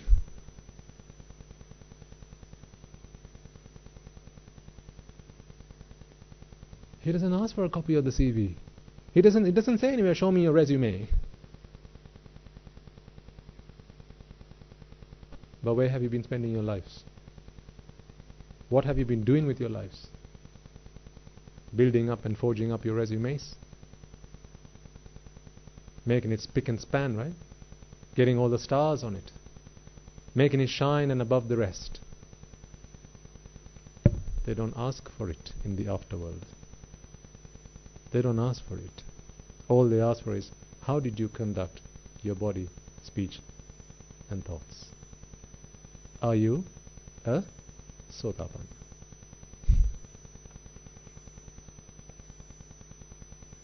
King Yama falls silent. Then, this is where the fun begins. This is where the horror story starts. The hell wardens torture the evildoer with what's called a 5-fold imprisonment. They drive, and it's only just beginning, they drive a red-hot iron stake through one hand. The punishment has now begun. They drive a red-hot iron stake through the other hand. They drive a red-hot iron stake through one foot. And they drive a red-hot iron stake through the other foot. Then they drive a red-hot stake through the middle of his chest. 5-fold punishment.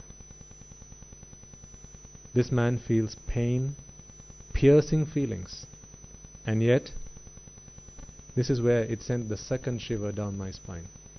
And yet, he does not die as long as his evil karma is not exhausted. He does not die as long as his evil karma has not exhausted. Because what did he use his hands for throughout his life? To do good? No. To do evil to others, to hurt others, to harm others, to steal, to torture other people. What did he use his feet for? To torture others, to hurt others, to do evil to others, to destroy others' lives. Humans, animals, whatever. He did no good to other people. Why? He was given 5 chances. Remind yourself, this guy, King Yama is urging this man, please, think, perhaps there's some good deed you've done in your life that you can remind of. But no, sir, I haven't done any good deeds. Well, then it's too late. And then one through the chest. Why through the chest? That's where the heart is. So, through body, speech and mind, this man has done no good to other people. Done evil to other people. Destroyed other people's lives. Cursed other people. Black magic. Destroyed other people's lives. Breaking up relationships.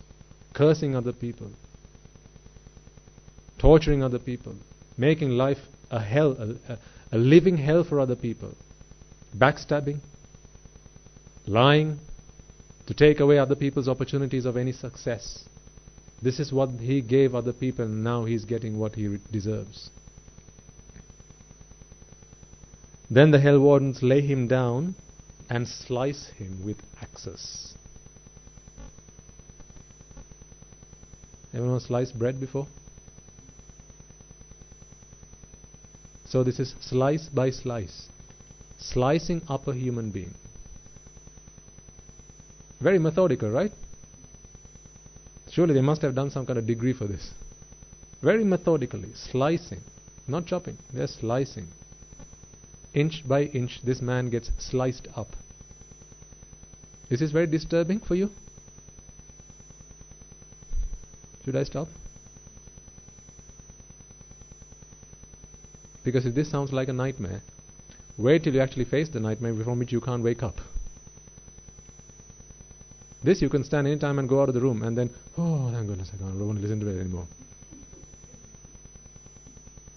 One day this nightmare is going to be real, and it's going to be a nightmare you can't wake up from. This is why I'm talking to you about this now, folks. I want to save you from falling into this pit. A pit that is eternal.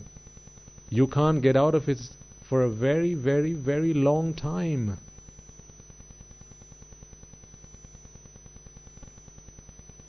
Then they hold him feet up and head down, so upside down, and slice him again with axes.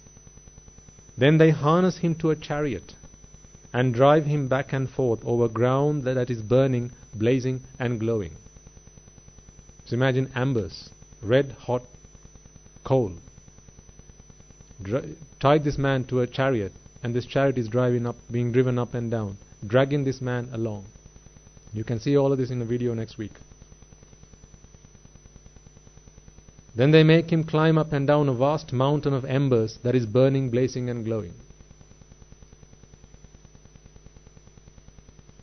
A massive mountain that is made of embers. So it's like, imagine a rock or volcano with lava oozing out of it. And a man having to climb this, up and down. Then they hold him feet up and head down and plunge him into a red-hot copper cauldron that is burning. Red-hot copper cauldron. So this is molten lava that this man is chucked into. Did I not tell you about one of our monks who related a story about his mother? And how she saw this. This premonition she saw before her final moments. She saw this was going to happen to her. This was what inspired this gentleman to become a monk eventually. He was a monk with us. He ordained with us, having listened to his mother, because at her final moments she began to see what was going to happen to her, and she was talking about this. She hadn't read the Devaduta Sutra, she saw it. Then they hold him feet up and down and plunge him into a red-hot copper cauldron that is burning, blazing and glowing. There he boils with bubbles forming. And as he is boiling there with bubbles forming, he goes up now, he goes down now, he goes around. There he feels painful, piercing feelings, yet he does not die as long as this evil karma is not exhausted. Remember, every chitta that was involved in doing this karma will reap its vipaka. How many chittas do you need to do a bad deed or any deed? Many, many, many trillions. To do this, I need at least a trillion chittas. What about killing a cow? What about stealing something? Doesn't matter what it is you steal. Money, another man's wife, someone's clothes, watch, house, someone's fame, someone's another man's opportunity. Someone's in line to become the next president. You step in place and destroy that man. Any chance that this guy's got of becoming president, you take his place through corruption. Don't people do these things in society? I'm not going to ask, have you done them?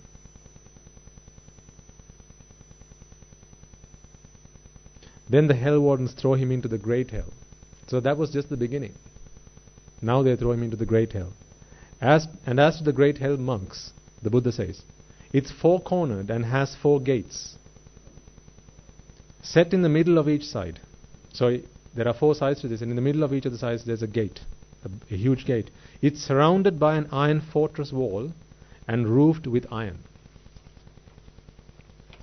The floor is made of red-hot iron, heated and fully blazing. It stands always, spreading 100 leagues all around. So this is the size of the hell, the great hell the Buddha is talking about. He describes its dimensions. The flame that leaps from the eastern walls, of course there's eastern, western, northern and southern. The flame that leaps from the eastern wall of the great hell strikes the western wall. So this is 100 leagues in breadth. Now imagine the size of the flames. Eastern wall flames reach the western wall. The flame that leaps from the western wall strikes the eastern wall. The flame that leaps from the northern wall strikes the southern wall, and the flame that leaps from the southern wall strikes the northern wall. So tell me, which spot is there that has no flames? Where's the spot? Give me longitude and latitude. And he goes on. The flame that leaps from the bottom strikes the top. The flame that leaps from the top strikes the bottom.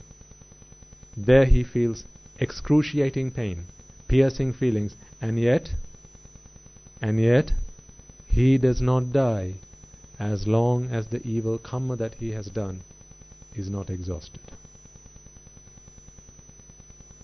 There comes a time when eventually, now you're going,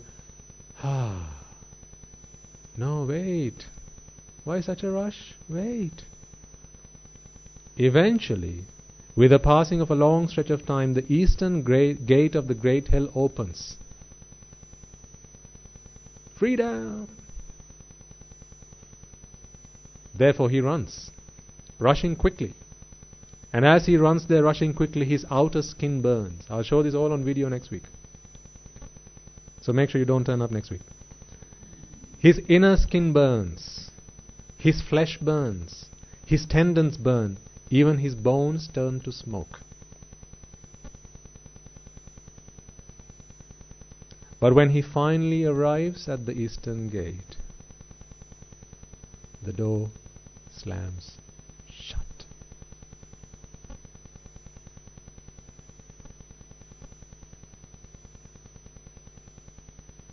There he feels excruciating pain, piercing feelings, yet he does not die as long as his evil karma has exhausted. There comes a time when ultimately, when the passing of a long stretch of time, the western gate of the wall opens. Then what does he do again? He runs quickly. There's my chance. And as he runs there again, rushing quickly, his outer skin burns, his inner skin burns, his flesh burns, tendons burn, and even the bones of his body begin to smoke. But then he finally arrives. The door slams shut. And this repeats with the northern gate and the southern gate. Because with every gate opening, this man's given new hope. Because what did this man do while he was alive? He gave people hope. He gave people hope of something that he knew was never reachable, never achievable. He created false hopes in people's hearts and in their minds. And when given false hope, these people, they were burning on the inside, trying to reach for the stars that were unreachable. But they toiled, they worked hard, strenuously, to try to reach the unreachable. And towards that goal they expended their entire life. Human life was expended because this man was an evil companion towards other men. Now, what does he have to do? Suffer for the consequences of his mother's, his and his alone evil karma. There comes a time. So his time now in the great hell has passed, running from the eastern to the western, to the northern to the southern, and so on and so forth. Right next to the where are we? Okay.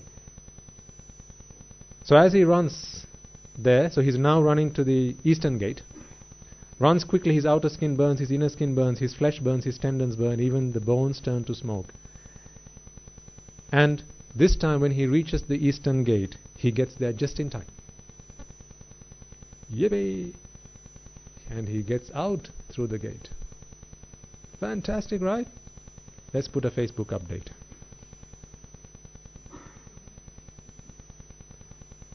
But right next to the great hell is a vast excrement hell. What's excrement? Yes.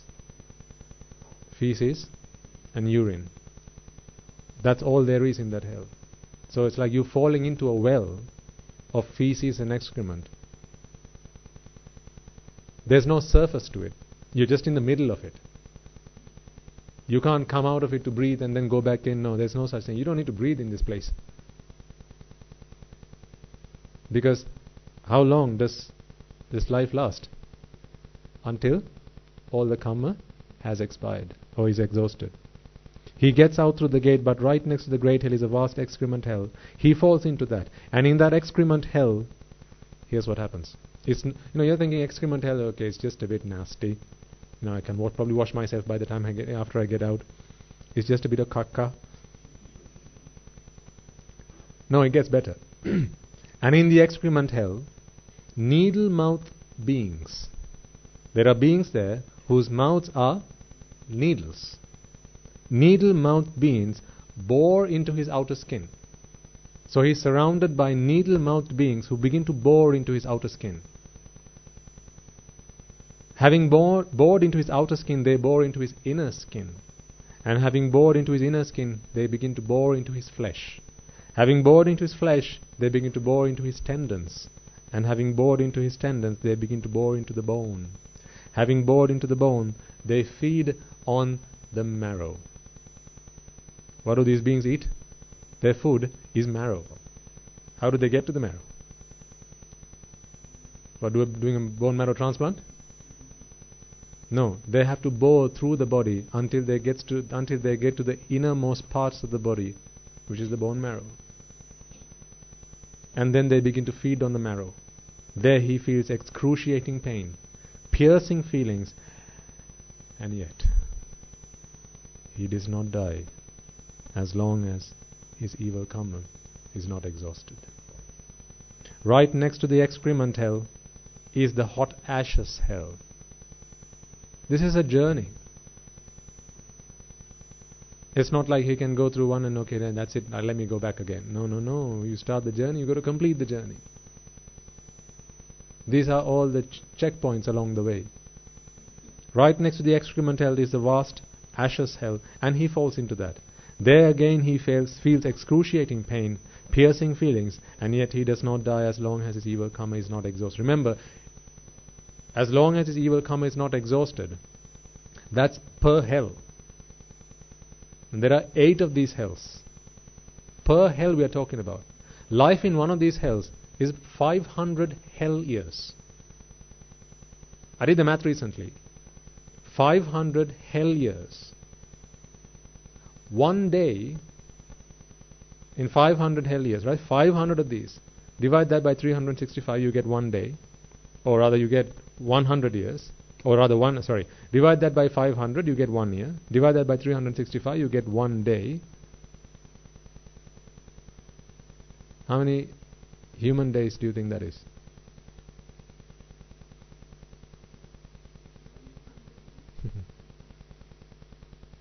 $9 trillion.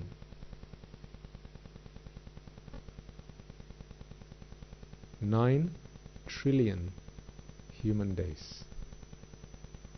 Times by 365. Times by 500.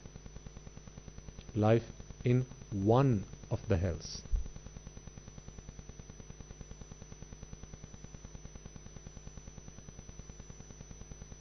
I don't want you going there.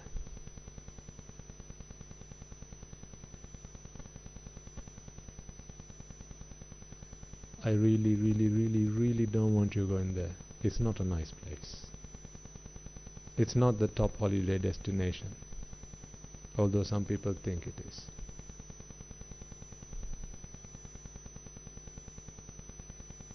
Right next to the hot ashes hell is the vast Simbali forest. Let me explain what that is. Reaching up a league, covered with thorns 16 finger breadths long. So this is called the Simbali forest. So there they have trees,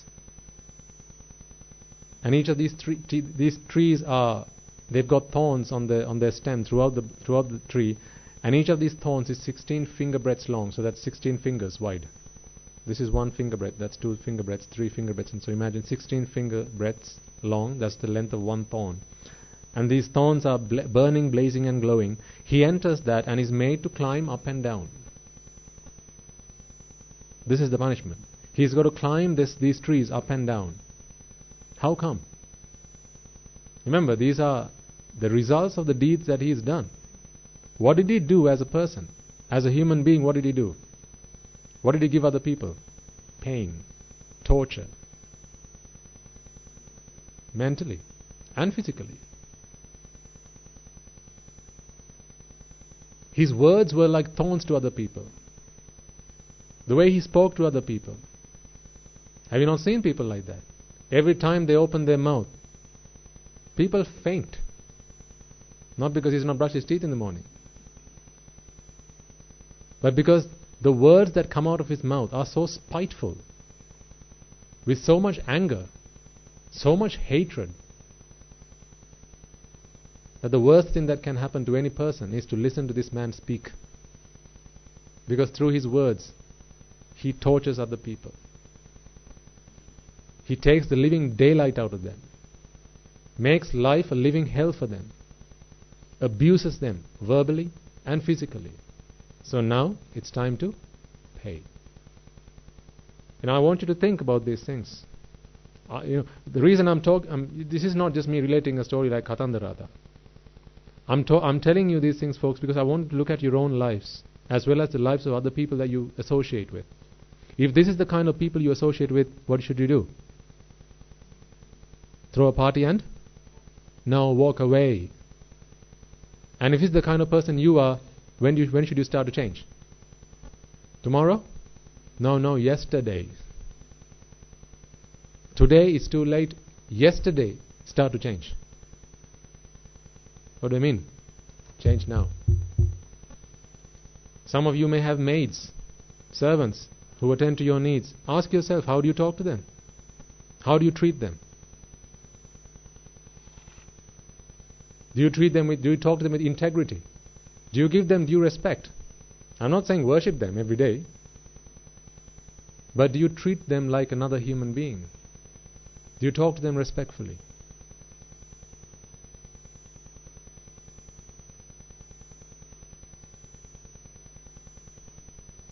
What about your colleagues? What about people who work under you? Your employees. How do you treat them? How do you talk to them? How do you work with them? Do you abuse them? Do you make life a living hell for them? Well, if you do, here's what's coming. There he feels excruciating pain, piercing feelings, yet he does not die. Why? As long as his evil karma has not exhausted. Right next to the Simbali forest is a vast sword leaf forest. No brownie points for guessing why it's called a sword leaf. He enters that. There the leaves, stirred by the wind, cut off his hand, cut off his foot, cut off his hand and foot, cut off his ear, cut off his nose, and cut off his ear and nose. The leaves of these trees are actually swords. So like leaves falling in a gust, these swords fall off the trees, and they fall onto this man's body, cutting bits of him off. Sounds like a fantasy, right? Oh, then wait. Don't forget to send us a postcard. There he feels excruciating pain, piercing feelings, yet he does not die, as long as the evil karma is not exhausted. Right next to the sword leaf forest, and just when you thought that must be it surely, how can any being endure so much pain? Right next to the sword leaf forest is the vast Lai water river. Lai again is extremely concentrated chemicals like acids and bases and things like that. I think they're mostly alkalines. Potassium hydroxide, sodium hydroxide, that's the definition of lie anyway. So extreme, just imagine very highly concentrated chemicals. It's like an acid bath. Because what did he do as a human being? How did he treat other people? What effect did this man have on other people's lives? Always giving them what? Praises? No. Associating this man was like taking an acid bath. Because such was the pain that he inflicted on other people. Such was the grief that this man inflicted on other people. Now ask yourselves, do you do these kind of things? If so, change. When? When? Yesterday.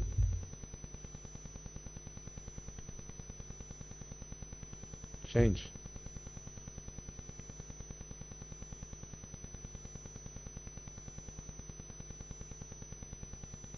He falls into that. There he swept downstream, he swept upstream, and he swept downstream and upstream. There he feels excruciating pain, piercing feelings, but yet he does not die. As long as his evil karma is not exhausted. Then the hell wardens pull him out with a hook. Oh, finally the hell wardens are back. So you must be asking, where the hell have you been?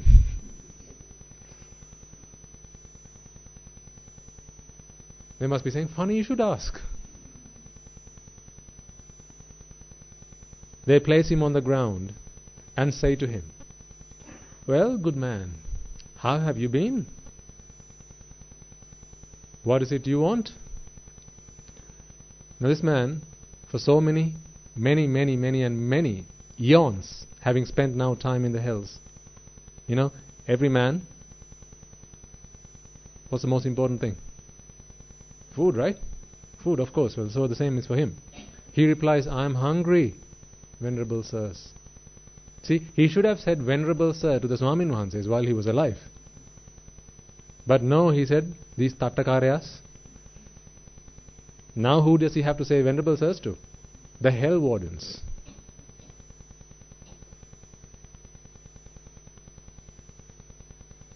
So the hell wardens, having listened to this man say that he's hungry, they say, oh, we'll feed you, don't you worry. So the hell wardens pry open his mouth and stuff it with cheese and bacon burgers.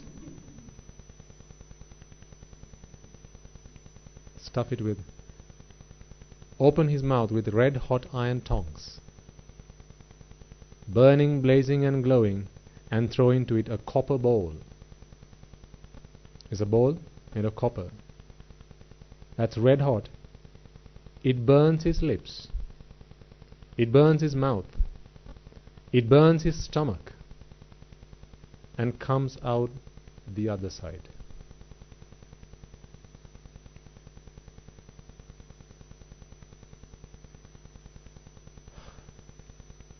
Carrying along his bowels and intestines.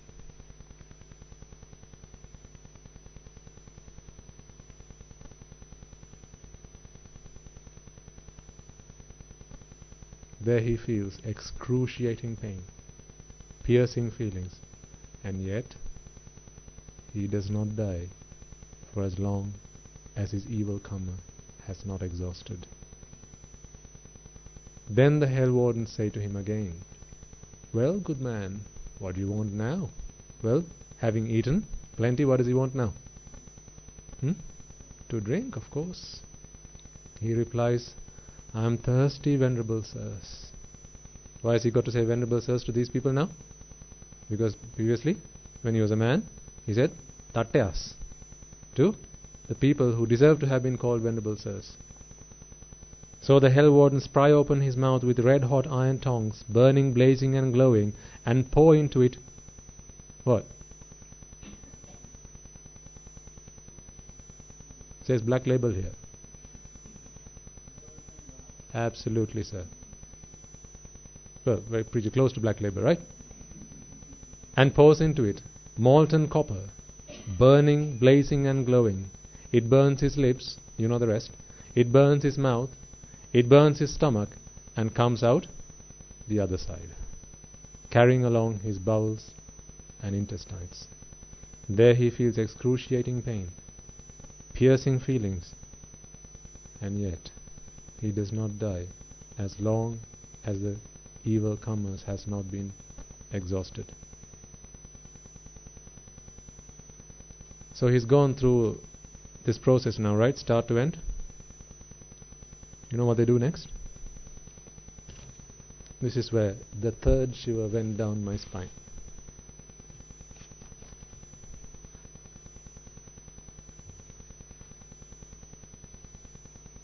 As the evil comer has not yet exhausted, the hell wardens throw him back into the great hells once more.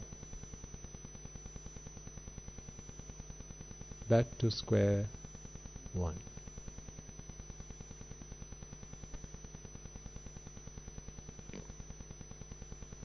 The Buddha says now, once monks, so the Buddha is now again addressing his monks, the thought occurred to King Yama, those who did evil actions in the world are tortured in these many ways. You know, this is the King Yama, having seen how much people have to endure pain and torture because of the results of their deeds. The King Yama feels this way. Oh, how I wish I can gain the human state.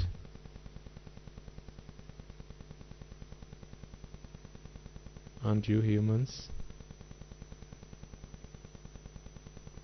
Or that I might gain the human state, and that a Tathagata, worthy and rightly self-awakened, might arise in the world.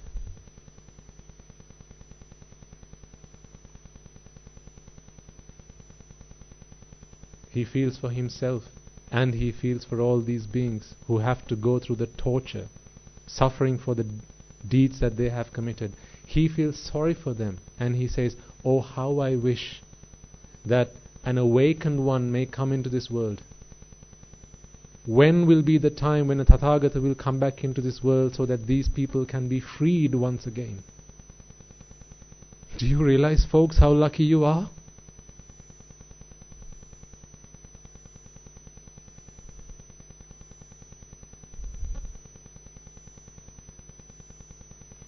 And that I might attend to the Tathagata. The King Yama, seeing this, thinks to himself, oh, how I might attend to the Tathagata, and that he might teach me the Dhamma.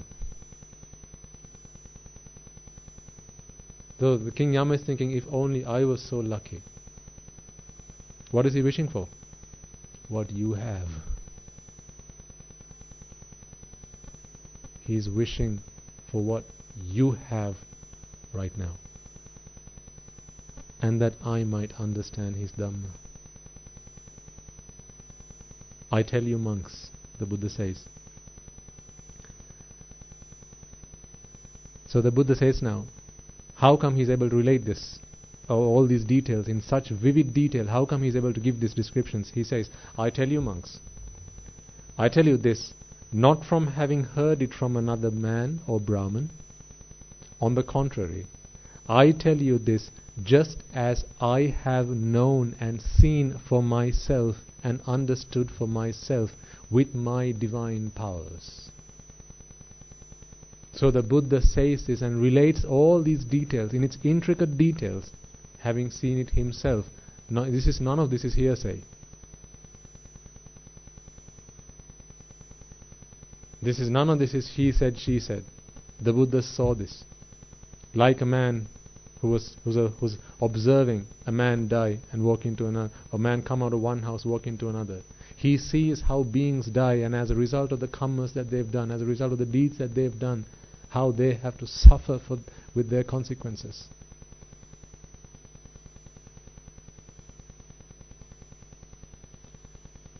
Having said that, the teacher, the great one, said, warned by the Deva messengers, those youths who are heedless grieve for a long, long time. Now ask yourself, is it you he's referring to? And I hope not. Please ask yourself, is this you that the Buddha is referring to? Warned by the Deva messengers, those youths who are heedless grieve for a long, long time. People entering a lower state.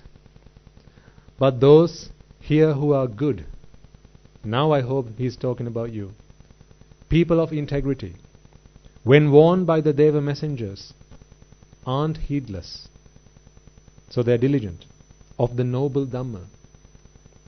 Seeing danger in clinging, in the coming into play of birth and death,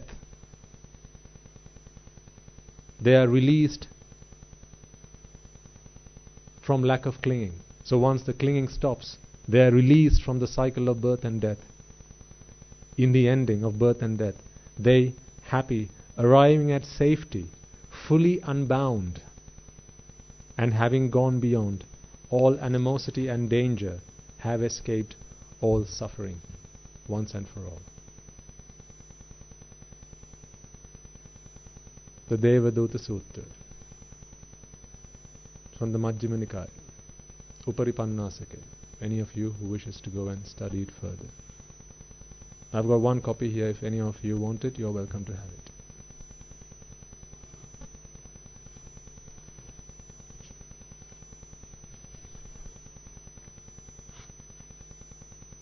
Do you see why I urge you so much?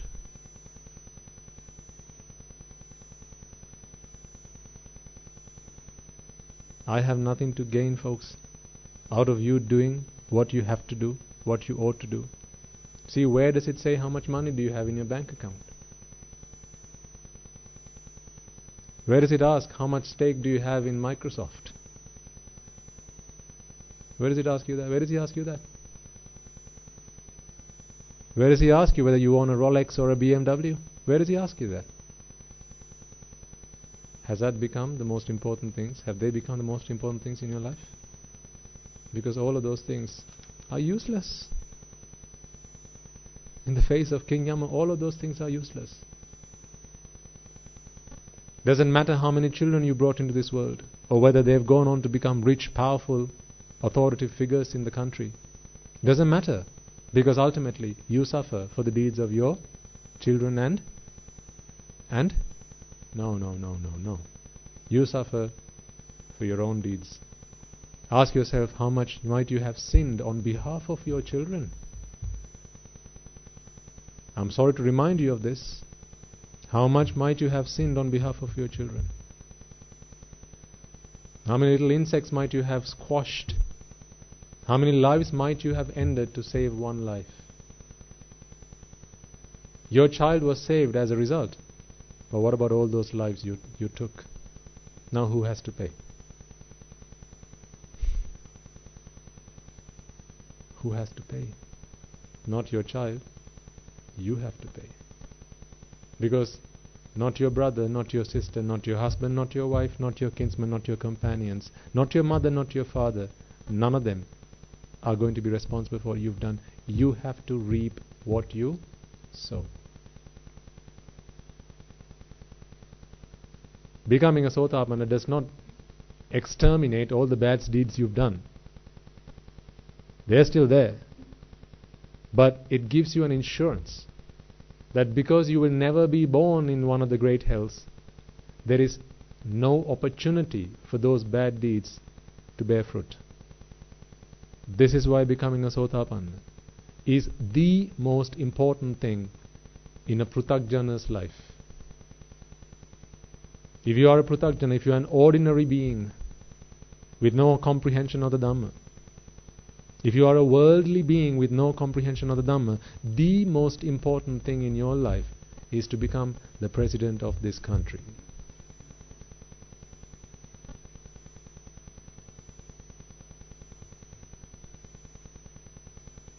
And towards that goal, you have to mold your children.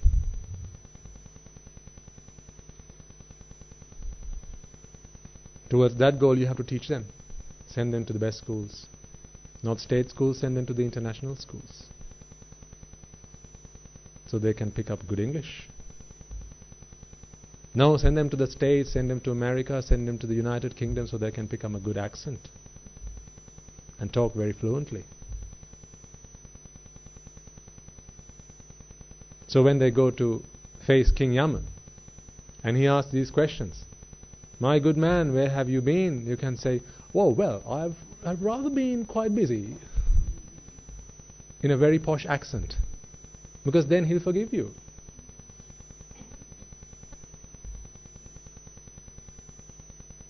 Won't he?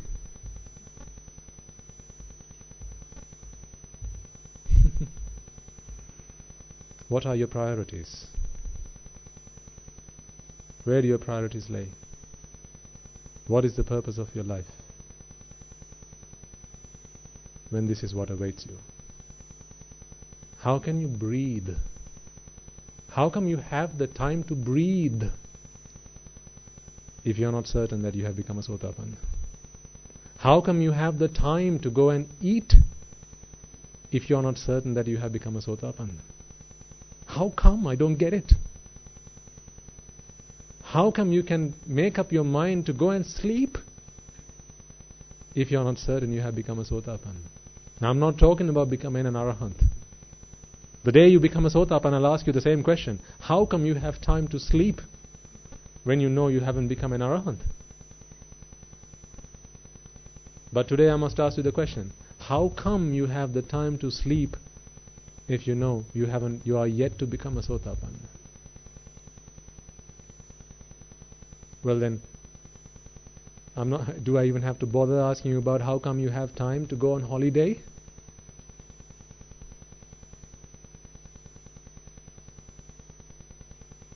But don't miss any of those episodes. Make sure you set aside time for that. Make sure you set aside time to spend with your family, with your neighbors, with your relations, with your grandparents. Right? Make sure you do that. Because I'll worry about it later. Because when King Yama asks, you can say, "I was busy. You can't expect me to do all these things. Be mindful about my thoughts, actions and deeds." Oh, what rubbish. I've been too busy. I had places to go and people to see. I was far too busy. I had money to spend. So I was far too busy spending my money. All these countries that I had to go and see. All the rocks I had to climb. All the jets I had to fly in. All the skyscrapers that I had to build. All the countries that I had to conquer. The funny thing is, it doesn't ask you about any of those things. Perhaps they missed out that bit. I don't know, did I skip a page somewhere?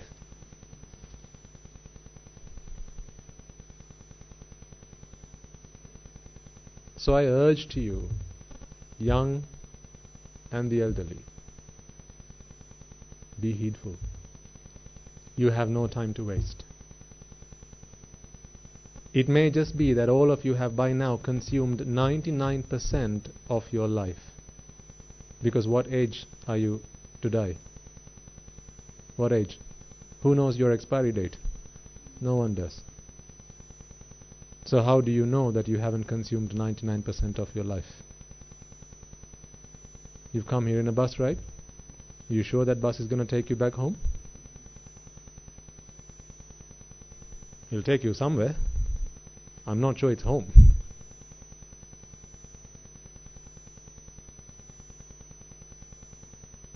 Next week I'll show you the video.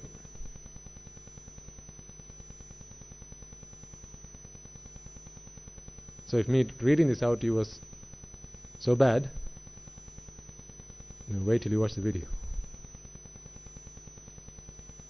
So make sure you book another appointment somewhere. Make your commitment so you don't have to come here. So one of our monks will have to make the video. It's all over the net, so you got to find the bits, chop it up and put it all together, trim it, edit it, right? Some of them will be in foreign languages, so you have to remove the words out of it and make it presentable so you can understand it. All of this they do because of the kindness and the compassion that they have towards you. I don't need to remind our monks about the 4 great hells. They've probably surpassed this a long time now. Probably. I can't give any guarantees, but probably. But I don't know about you.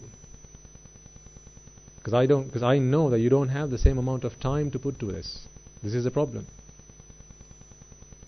I don't know how much time you have to listen to the Dhamma. I don't know. Because I don't know about your lives, how busy and what chores you have to attend to, what duties and responsibilities you have.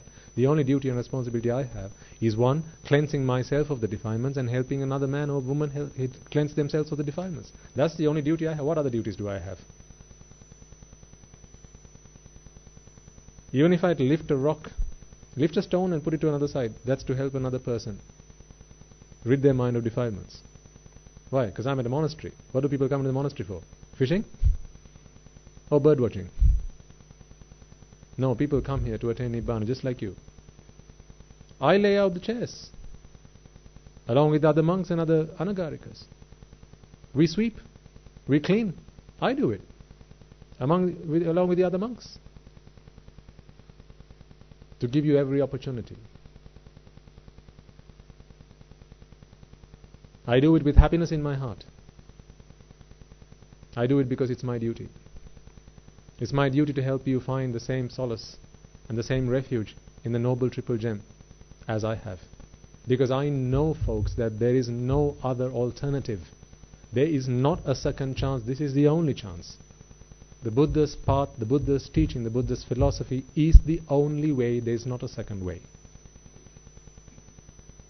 If you came along to the Dhamma sermon yesterday, some of you may have, we simplified Nibbana, brought it down to what? A comma. A comma. The more you reflect on the Dhamma, the more simple it becomes. You know how the Buddha says, the entire universe, I'm able to realize, I have realized like a drop of water on my palm, or like a drop from a dish or a curry that that has been made. You know, like how you check that a curry's got all the right ingredients to the right amounts. You take a little bit, put it on your tongue, and you know if it's got, because the composition of that tiny droplet is an indication of the entire broth. So the Buddha says, this entire universe I have come to realize like a drop of water on my palm. So now I begin to understand what he meant by that. Because the more you begin to understand and realize the Dhamma, the simpler you can make it. You can make it so simple and so straightforward. Yesterday we brought it down to a simple comma. To put it in English, because the same doesn't work in English. So just for your benefit, if you're wondering what it is, in Sinhala, we said it was One, Nane. These 2 words. One is want. Nane is don't. If you put a comma in between the 2 words, One, Nane.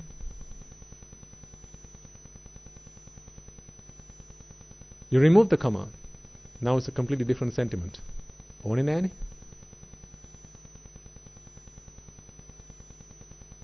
Ignoble men.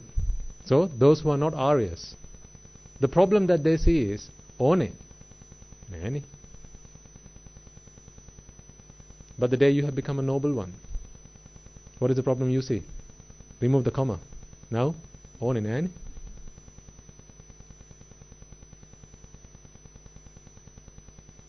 So I wanted to give the same meaning in English. So remove the words, remove the comma. It's not to do with the comma, it's simply the order of 2 words. Want and don't. Want, don't. Switch the 2 around, don't want. One is the worldly suffering. The other is realization and the state that your mind gets into. Don't want. I don't need it. Need it. Don't have it. But what if don't need it? Now you're free. Need it. Don't have it. That's the problem that worldly beings experience. Because suffering can either be experienced or realized. And they're not the same thing. You can experience suffering like we all do. Who only experiences suffering? Buddhists? Then? Everyone. Humans? Every being experiences suffering. Unless you're an arahant, you experience suffering. Devas and brahmas and spirits and demons and dogs and cats and sheep and cow, all these beings, they experience suffering. What suffering? How can you express that? Need. Don't. Own it. Nani. Why? There's a comma between the two words. Own it. Nani. Isn't that the problem you've been trying to solve all your life? I'm trying to remind you how noble lives you've led. All throughout your life, throughout these years of your existence, which of these two problems have you been trying to deal with or treat? Is it one or nane? Which one? One is what? Need it. Nane is don't have it. Which one have you been trying to treat? Nane. So you went to school. You took up instruction. You learned. You studied. You worked hard. You did your homework. You went to university. You went to college. You got yourself jobs. Right? You worked hard. Earned money. Got married. Had children. Saved up for your retirement. Why? To keep away the pain of nanny. To put off having the suffering that comes with nanny. For our non-native speakers, nanny is what? Not having it, don't have it. Want it, don't have it. Or need it, don't have it, ne? But where does true suffering lay? Need it. I need it. That's where Aryans see suffering. Needing something. It's when you need something, you're going to be suffering that you don't have it. What if you don't need it? Then no suffering. What is another word for needing? What is the cause of all suffering? What is the cause of all suffering? Tanha, attachment. What is one? Attachment. Whether you look at it from the macroscopic level, having worldly things, mundane, right? Goods, things, people, sunset, sunrise, right? Want to go to another country. All these things are at that level. Or you come down to the microscopic, macroscopic, atomic level of a chitta arising and passing away. Ultimately, it's what? The suffering that Anaryans see, as in ignoble people. The suffering that they experience is want it, don't have it. Need it, any. Isn't this what you've been trying to deal with and treat all your life? Wow. See, you can bring Nibbana down to a comma. Comma. Take away the comma. Nibbana. Take away the comma. Nibbana. Right. Oninen. Oninatta. You're free. Why is a prison sentence a punishment? This is not sending them to the gallows. A prison sentence, why is it a punishment? Do they not get given 3 meals a day? Do they not get given clothes to wear? If they're sick, do they not get treatment? And do they not have shelter? Of course. How much do they have to spend for that? It's free. So how come it's punishment? One. Nani. What do they own? What do they own? What do they want? What do they want? To go out, to see, to feel, to smell, to listen, to taste, and to experience. To indulge in sensuality. See the sights out there because the world's your oyster. Oh God.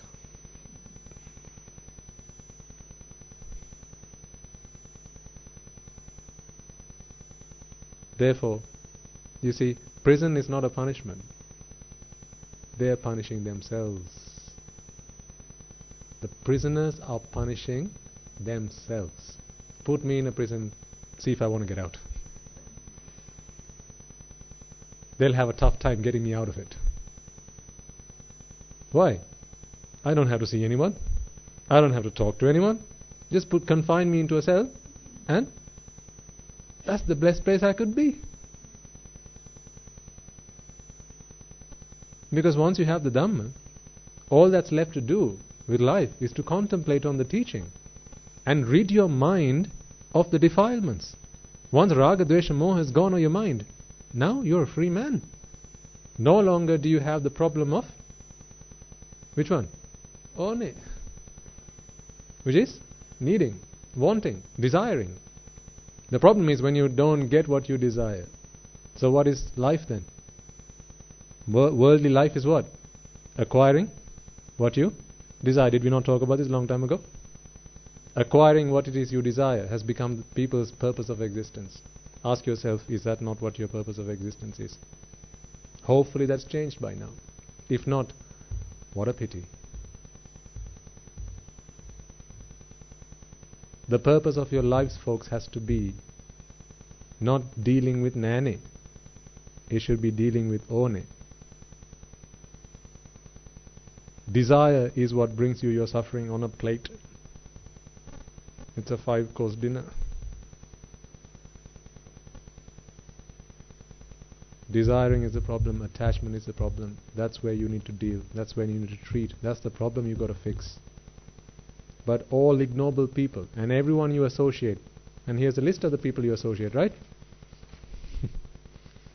All of those people on that list, what did they keep telling you?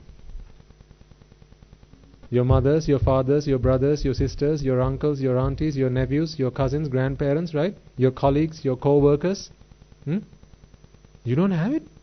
What, man? He doesn't have it. Sin, no?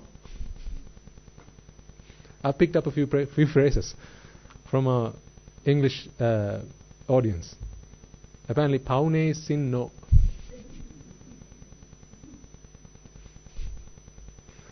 I heard one day someone come to the monastery and they were looking at these young monks. Sin, no.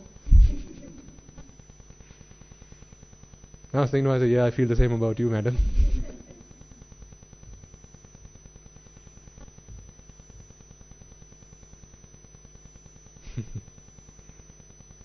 See how simple and straightforward and so logical this teaching is. You can't find something that is more logical than this. I dare you, I challenge you. Go find something more logical than this. You tell me 1 + 1 is 2 is logical? This is even more logical. This is even more logical. You may be able to prove to me that 1 + 1 it does not equal 2, but you can never prove to me that attachment is what leads to suffering. Never. Try me.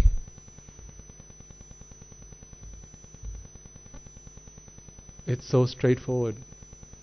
This is why I don't get, why don't people feel the urge to go to realize this? You have so much courage and so much energy still left in you. I emphasize the word still.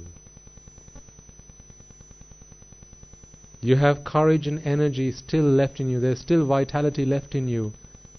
What are you using it for? Are you trying to fix one or nane? Which one? Depending on which one you use that energy to fix, your life will either be purposeful or purposeless. Give meaning to your life, folks. Do something meaningful with your lives. Do something you can be proud of one day. Who here is going to be proud of the fact that you're going to have to be leaving your children behind? Put your hand up. Who here is proud of the fact that all the riches and all the wealth and all the property that you've earned and struggled so hard in your life to build up and acquire and accumulate, you're going to have to leave behind? Who's proud of that? You can't be proud of that. That's not something to be proud of. The fact that you have to leave them behind? No. You can be proud of the fact that you can leave them behind. I can. Doesn't bother me one bit. Ask yourself, are you there? If you find yourself one day where you have to leave them behind, whoa. Because guess what? You'll be back for them. People spend a lot of time and a lot of energy trying to protect what? Their houses, their cars, their children. People don't realize they don't have to struggle so hard, because when they die, they're going to be back anyway. Why do people have so much trouble with the pretas? Swaminathan, my mother died 2 years ago and she's back. Surely that's a good thing. No, Swaminathan, you don't understand. She's back to haunt me. Well, then give her what she wants. She wants my daughter. People come to talk to us about these things, folks. Every day we get this. I think I've probably spoken with more people than the hairs on my head, or there used to be hairs on my head. Number of times people have come up to me and said, Swaminathan, mother comes back to me, father comes back to me, uncle comes back to me, daughter, son, child comes back to me, haunting me. Doesn't let me sleep. They're running around the house every day, every night. I can't do anything. I hear these noises, screaming noises. No one else at home hears this. It's only me. I've had counseling. I've gone to see psychologists and psychiatrists, and they've been putting me on drugs, but nothing's working. What must I do?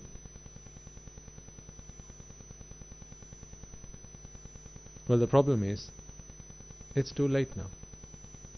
Because those people who left throughout their lives, they tried to fix the wrong problem.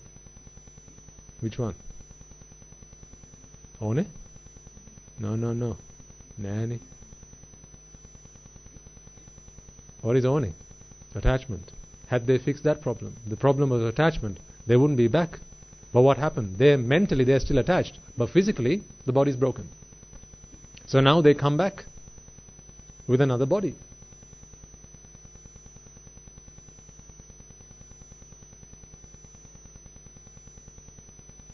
Is this the state you want to find yourselves in? How much time do you have left?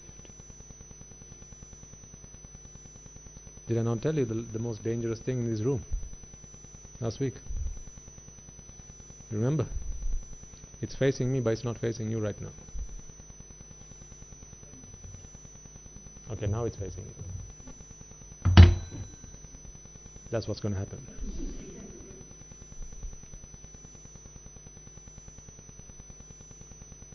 One day it's going to go, ting, time's up. Then all the children, all the relatives, all the neighbors, all the houses, all the passports that you've picked up along the way, all the visa stamps you've got along the way, all the MBBSs and all the other qualifications you've got for yourself, none of them are going to come and save you. The only refuge you will have then is your understanding, your comprehension of the Dhamma, and whether you have reached the noble attainments. I say this because I have plenty of experience of this. Not first hand yet. Well, the first hand experiences I can't remember now. Because actually I have had many first hand experiences. How many? Too many to remember. That many. But I want my next one to be my last one. I don't want any more. Not very long ago, a lady about the age of 50 came to the monastery. She wanted to give a Doros Pirikara. She wanted to make a Doros Pirikara puja. I think I might have said this story to you once before. Can't remember now. She came here saying, Swaminathan, I was living happily with my husband. We had a child together. We got married at a very young age. Had a loving family. Right? We lived very happily with each other. As if. I should stop dropping these subtle hints, right? It's not nice of me to do that. So anyway, so she was living a happy life, happy married life. Where do you find them? Anyway, she's living a happy married life. And then one day the husband passed away. She was only 25 or 30 years of age. I think 30 years of age. Time passed by. Slowly but eventually, she started hearing noises. The husband was extremely attached. He doted on the wife and the child. He couldn't spend a moment away from them. Even when the wife went to see her parents, the husband would keep calling him saying, come back, I can't be without you. I want you. Whenever she would speak to another man, the husband became jealous. How come you speak to another man? You can only talk to me. She was addicted, or he was rather addicted to this woman. I can't live life without you. I don't want a single day or a moment without you. I have to be by your side, and you have to be my side. He didn't know what he was asking for. Then he passed away. Mind still attached, body broken. This is why I say it's not the physical letting go that is important. Don't worry about the physical letting go. If you're the richest man in the country, then keep all the wealth you have. That's not the problem. Keep your Bugatti, that's okay, it's not a problem. It's the mental attachments that's the problem. So this woman came back because she has a tough time sleeping at night. Every day at night, she screams out loud, like a madman, like a mad woman, like someone going crazy. And she doesn't know what she does throughout the night. When she wakes up in the morning, she's on the floor. The bedroom's been turned upside down. Everything's all over the place. All the children and everyone in the house who come to attend to her, she doesn't remember any of these things. She can't recall the previous night. But clearly she's possessed. Possessed by the very person that was so madly in love with her. So she came to the monastery and said, Swami Nuhasa, please help me. My life has become hell. I need to relieve myself of this problem. So we advised, let's do a Dolospirkara puja. But she thought she knew better than the monks. That's the problem. A lot of people think they know better. So we said, okay, we'll help you. But do as we say. Don't curse, don't make a curse on this man. Remember that he's destitute in samsara much like you are. In fact, he's more helpless than you are. He's destitute. He's not only helpless, he's hopeless. So we said, be kind to this person. Empathize with this person. Sympathize with them. And do this to help them. Not help you, help them. Redeem themselves from the woeful planes. To regain a human life. Or at least some kind of life form in the blissful plane. This is why you should be doing this Dolospirkara. We advised the lady. But would she listen? Oh, no. Why? Because they know better. So we sat down for the Dolospirkara. Of course we can't read her mind. She sat down for the Dolospirkara. And we conducted the proceedings. And then at the end of the session, she started jumping up and down. Imagine, lady of 50 or 55, she's jumping in the middle of the Dharma hall. Throwing her arms and legs all over the place, she's jumping up and down. And everyone's watching. What's just going on? Imagine, if your mother's that age, imagine her jumping up and down. In the middle of the hall, everyone's watching. So we tried to pacify her and tried to sit her down. So the Swami Nuhasa, they are chanting Pirit. And then this woman, she looks at the Swami Nuhasas, gives them a stare and says, if you think I'm leaving, you got another thing coming. So in Sinhala she was saying, Mang yanna bolau, topito onnam puluwan nama yawala penna. So what he's saying is, I dare you. So this is essentially like an exorcism. But that is not the intention we had, because we tried to explain to this lady the intentions you must have should be benevolent ones towards this man. Because remember, he is in a more despairing state than you are. So try to be helpful to this person, not have feelings of resentment and anger and hatred, but those are not the sentiments that she held on to. So again, some people who were there sat her down, and then we sprinkled some Pirit water.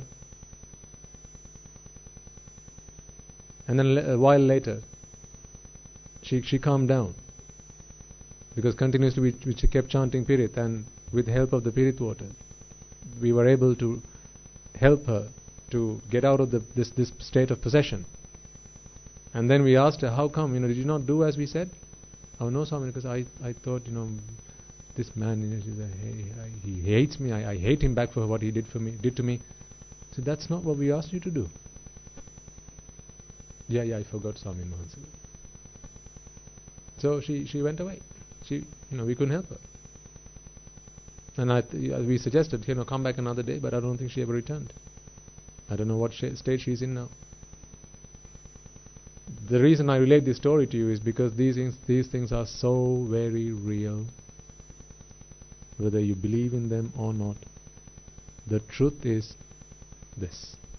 You can choose to decide, you can choose to believe in the truth, or you can choose to deny it. But remember, denial is not just a river in Egypt.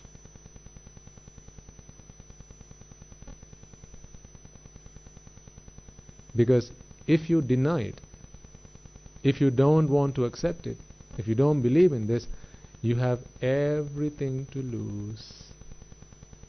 But if you do believe in this, all you have to do is walk the Noble Eightfold Path. Abstain from the unwholesome deeds. Rid your mind of the defilements. Now tell me, what do you have to lose? Am I telling you don't watch TV? No. Am I telling you give away all your riches? No. Should you start dressing in white now and put away all your colored clothes? Is that what I said? No. I said cleanse your mind of the defilements. Free yourself of suffering. That's all we say. So don't be hasty in putting away all your worldly possessions. Keep them. It's not the physical attachments that bring suffering. It's the mental attachments that bring suffering. Don't let go. Let go happen. Let the letting go happen. It'll happen eventually. It'll happen naturally. Don't force it upon yourself. Because then if you force it upon yourself, again you're back to square one. One. Nane.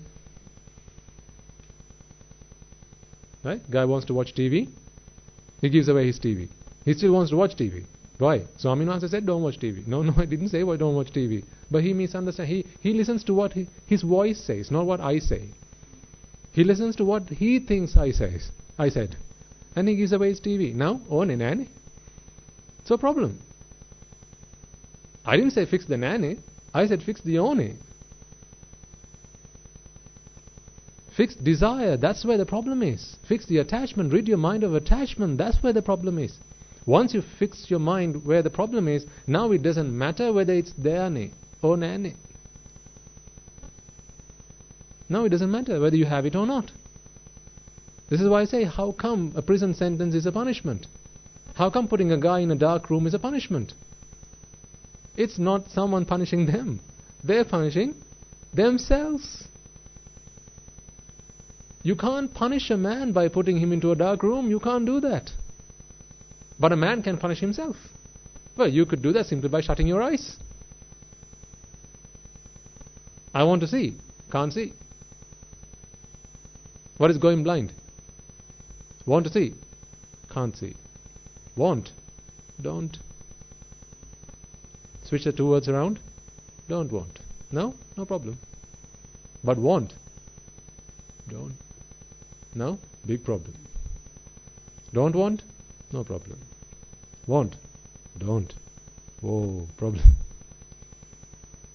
Which problem? Which of these two problems are you now trying to fix? I ask you folks.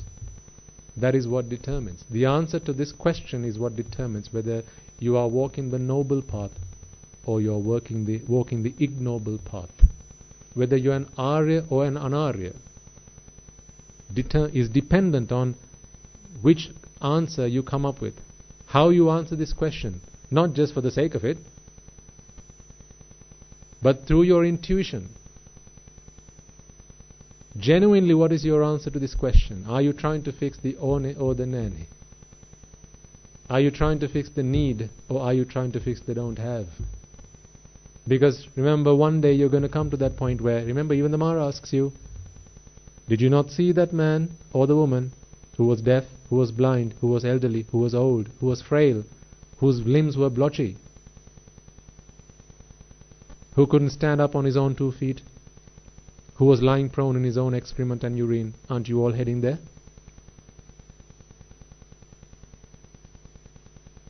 You're all heading there. You and I, we're all heading there. Well, if that day is coming, you had better start preparing for it. When? When? Yesterday. Why do I say yesterday? To emphasize the urgency with which you ought to do it. To emphasize the urgency with which you should do it, because you don't know when that day is going to be coming. How do you know when you're going to go blind? How do you know when you're going to go deaf? How do you know when you're going to be paralyzed? How do you know? You don't know when it's going to happen, but it's going to happen. Either you're going to break or you're going to fall apart. One of these two things has to happen. If you're going to be all in one, then you're going to break eventually. By which I mean death. If death's not going to come to you, then falling apart is going to come to you. By which I mean decay. Decay and death, they're competing with each other. For what? What's the price? What's the price? What are they competing for? You. Death and decay are competing for you. They're on a race. Who can get to you first? Do you not remember when you were kids? Let's go and see who can touch Ami first. Did you not play that game? You know what? Death and decay, they're playing that game. When? Right now. Let's see who can get to put your name first. Fill in the blanks. Do you see why I always urge you and remind you the urgency with which you should do this? I don't want for there to be a day, folks, where you want to see but you can't see. I want you to achieve that day where you don't want to see. You couldn't care less whether you could see or not. Then it doesn't matter whether you can see or not. That is the day where you'll feel empowered. Right now, you're not empowered. Doesn't matter how much authority you have, doesn't matter how many people you are in your control, doesn't matter whether you're the executive officer or the prime minister or the president of the country or the entire planet. Doesn't matter, because you're not a free man. You are a slave to your mind's desires. You're all slaves. You slaves. I'm rude, aren't I? If only you could see the emotions that are in me right now, and the purpose and why I'm saying these things to you.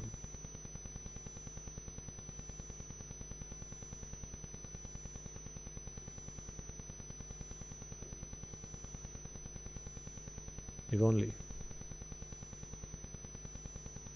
You know, this is why when you come here once a week, at most maybe twice or maybe 3 times if you come Wednesdays, Saturdays and Sundays. But that's it.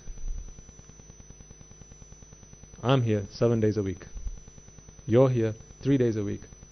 But of course there are other commitments and duties and obligations which you must attend to, and therefore there may be days where you can't come any day of the week.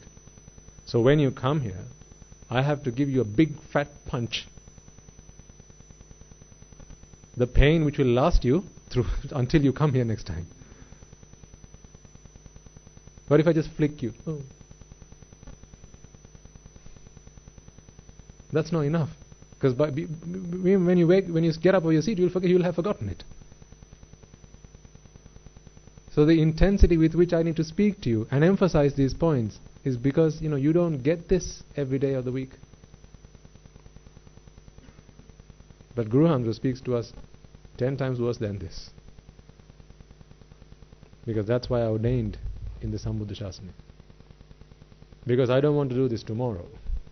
That's too late for me. I don't want to do this tomorrow. When do I want to do this? Yesterday.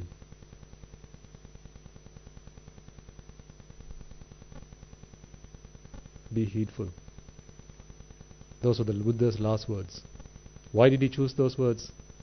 You think he just said, what can I say now? First word comes to mind. Okay, I'll just say that. No. It was all planned. Appamadena sampadeta. The last utterances of the greatest one there ever was. Appamadena sampadeta. Be heedful. Don't waste your valuable resource of time. Don't waste your human life. Be diligent. Have a sense of urgency. Be at haste to do this. Don't do what you can do today, tomorrow. Do it today. How are some people like? Why do something today when you can do it tomorrow? Is that the mentality you should have? No. The mentality you should have is, why do something tomorrow if you can do it today?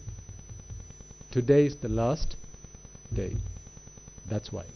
There won't be a tomorrow. There won't be a next week, folks, for you to come here.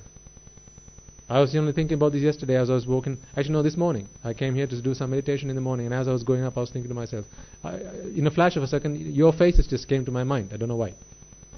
Just randomly. And I wondered to myself, how many of these people will be here? How many of these faces will be here by this time next year? That shocked me. Forget accidents. Put that to aside. Natural death, disease, heart attack, cancer, stroke, coma, paralysis. You want me to keep going? I asked myself, how many of these faces will I see this time next year? I don't know why the thought came to my mind. So you better watch out now.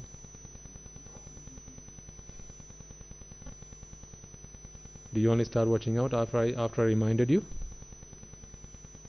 No, you should be telling me, Swami. No, I was thinking that myself. That's what you should be telling me. I was asking myself, how many of these faces will I see here next year, this time next year? And I thought, well, I don't know, because how do I know if I'll be here next year, this time next year?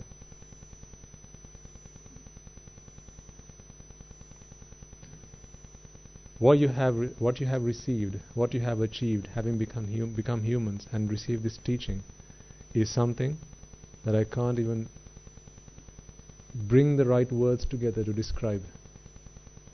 I always tell you how lucky you are. I always remind you how fortunate you are, how extremely lucky you are. Please do something with what you have received, what you have achieved. Do something with it. Take action. Give purpose to your human life. Do you remember what Guru Hamda said yesterday towards the end of his sermon? How come we had a fifth Buddha? You know, the Gautama Buddha. He was a Buddha who surpasses other bodhisattvas in terms of wisdom. His prime faculty is wisdom. Had he not done so, we would have had to wait for Maitri Buddha. And then in this eon, we would have only had 4 Buddhas. But because our Bodhisattva, who went on to become the Gautama Buddha, because of his wisdom, he always wanted to go first. Whenever there was an opportunity to fulfill his perfections, he went first, because of his wisdom. And as a result of that, it's as if by coincidence we have a 5th Buddha, and it's as if by a miracle we've been born in the era of a Buddha. And despite that, your parents didn't get this. Despite that, your grandparents didn't get this. Despite that, your children still haven't gotten it. Whoa. Your neighbors aren't here. Your brother's not here. Your sister's not here. Your husband's not here. Your wife's not here. How come? Because you were the lucky selected ones. I believe we all had appointments in the Buddha's dispensation. We all had an appointment in the Buddha's dispensation. There were some who were extremely lucky. They had appointments while the Buddha was still alive. Who was the luckiest? Kondanya. First appointment. He must have been the favorite of the Bodhisattva secretary. He got the first appointment. We were lucky to get appointments ourselves. But one day, the last man or woman to have had an appointment is going to pass away. And then after that, we'll all have to wait until the next Buddha comes along. Which is when? I don't want to hang around to find out. Be diligent. Be heedful. Listen to the sermons. Practice. Always contemplate. You can't switch off the mind, can you? You can't switch off the mind. So the mind is always working. You can switch off your body, sleep, whatever, right? Take a rest, sit down, do nothing. But you can't switch off your mind. Your mind is always working. So a thought has to always come into your mind. My question to you is, here's what I ask you to think about. Why do you let these thought moments pass away without making any use of it? Why do you let these thoughts pass away? Who was that king who said, don't let a drop of water fall onto the earth without making use of it? Parakrambahu, right? Am I right? Yes. The great King Parakrambahu who said, don't let a single drop of water fall from the skies without humans making any use of it. Well, I propose to you, don't let a single chitta pass away without making use of it, without turning it towards your nirvana. Because you have the power to do it now. You've got the Dhamma. Contemplate on the Dhamma. Reflect on anicca dukkha anatta. Reflect on the essenceless nature of existence. Reflect on the fact that these rupa, vedana, sanya, sankhara, vijnana are meaningless, essenceless, futile, useless. What's the point? Attachment only ever brought you suffering. Nothing else did attachment bring you. It didn't bring you suffering plus anything else. It was suffering and suffering alone. And now you've heard the detail and the gravity and the extent of the suffering.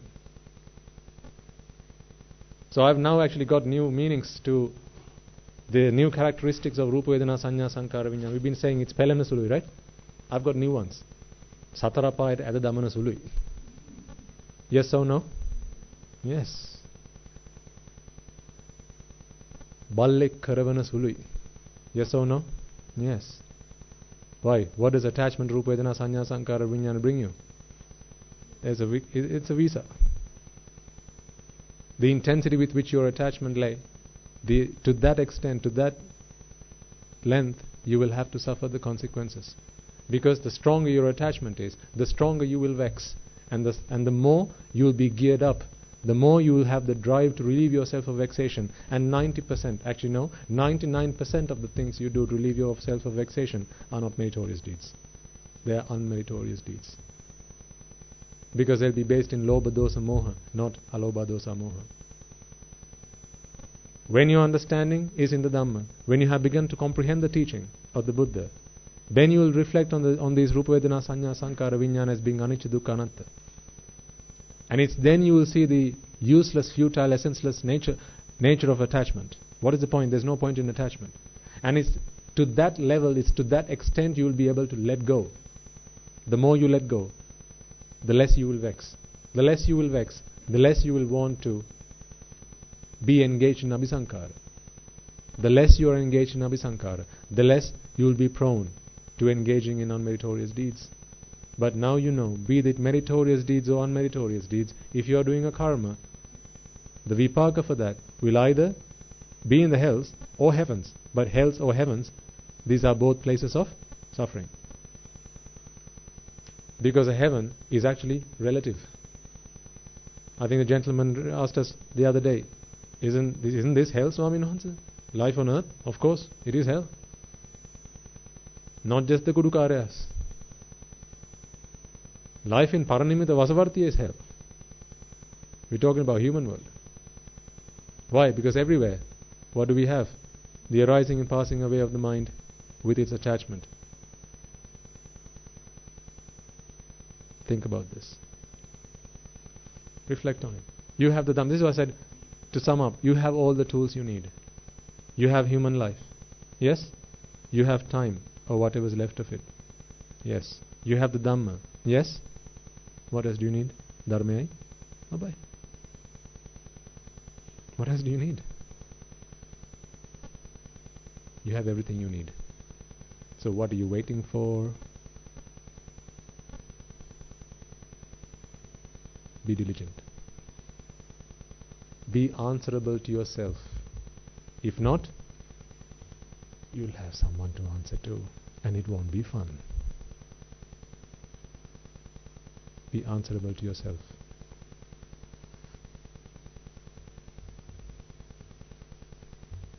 I can't see the time now. Okay, it's 4 o'clock. Right.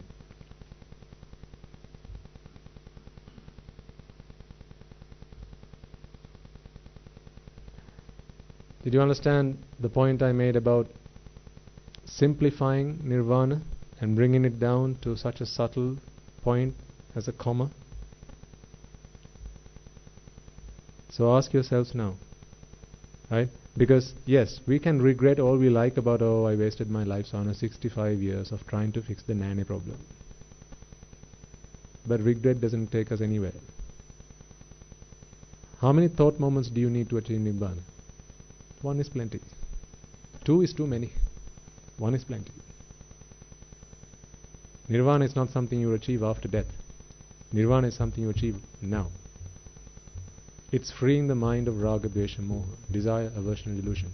And to get there you have to free the mind of attachment.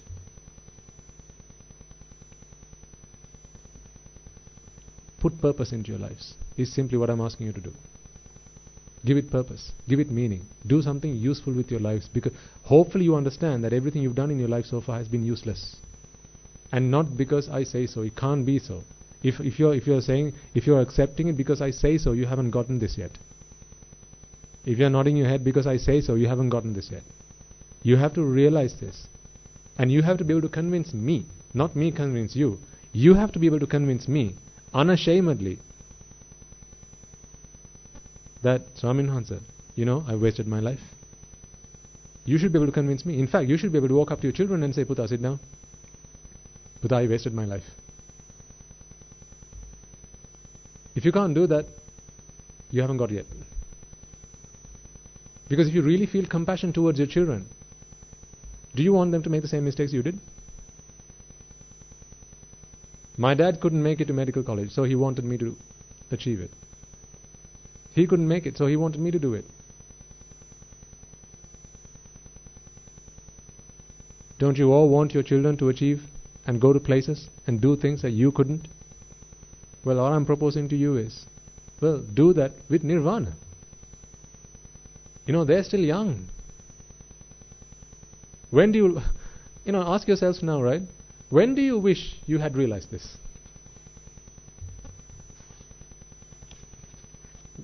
Which one is the right answer? A, yesterday. B, 6 months ago. C, 6 years ago. D, the day I started my life. Which one? Well, then what are you waiting for? Your children are going through life right now. They're also spending their valuable life. It's not fair, parents, I appeal to you. It's not fair that you have understood this. You are beginning to realize that this is the truth and not give it to your children. It's not fair. It's so unfair. Because did you not promise them the best in life when you brought them into this world? When the mother held the child in her arms, when she held that baby in her arms, did you as a mother, did you as a father not look at the child's face when he or she could not understand a syllable of what you were uttering? Still did you not say, Putta, I'm going to make you the happiest man alive. Dua, I'm going to look after you like the apple of my eye. Did you not promise them that? Are you keeping true to your word?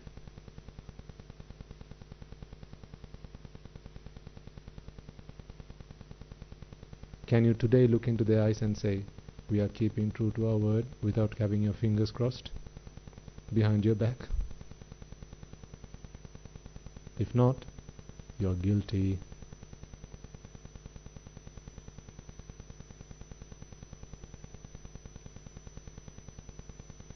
If not, you are hypocrites.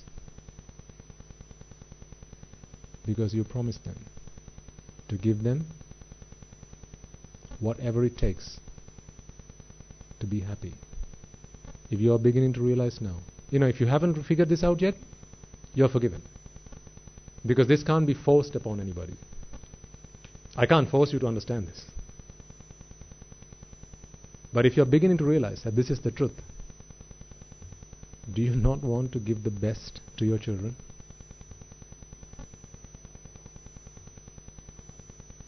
Are you still driving them up the wrong wall?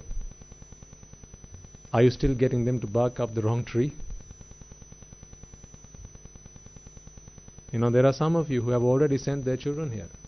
There are some of you who make every attempt, make every effort to bring their children here, to get them to sit down, speak to the Swami Mahanses, begin to help them realize this, begin to help them understand it. There are some of you who have made it their duty to send their employees here. Sometimes once a month, they come in groups, listen to the Dhamma, help them figure it out. You help them make a living for them, but at the same time you help give them the truth. Now they have all options. Without all cards on the table, how can you pick? How can you make the right choice? Did you not tell them, keep all options open? Consider all options before you make your mind. Is that not the logical thing to do? Well, when you know that there's another option that they haven't still discovered, tell me, what is your duty? To expose it to them. They may not take it, so be it. Fair enough, but you've done your duty. If you're a parent who has understood this, if you're a mother, if you're a father who's understood this, or at least who's beginning to understand that there's some sense in this, the Buddha was right all along. I'm beginning to see a crack in my logic. My logic is not making sense anymore. Attachment I thought was bringing me happiness. Accumulating, gathering wealth and property and all these things I thought was making me happy. But hey, I'm figuring out that that's not true. I'm beginning to see cracks in my logic. My logic is no longer sound. But hey, I've found a logic which makes sense. This is sensible to me. Don't you think it's your duty to show them that option? Let them decide. Every monk who's ordained at our monastery was only given another option. Every one of them. No one had a gun held to their head and said, ordain or else. Ask the Anagarikas. There are young children among them.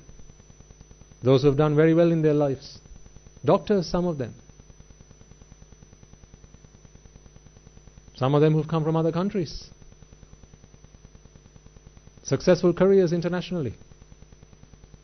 No one held a gun to their head and said ordain or else. All we did was lay that option on the table. You decide.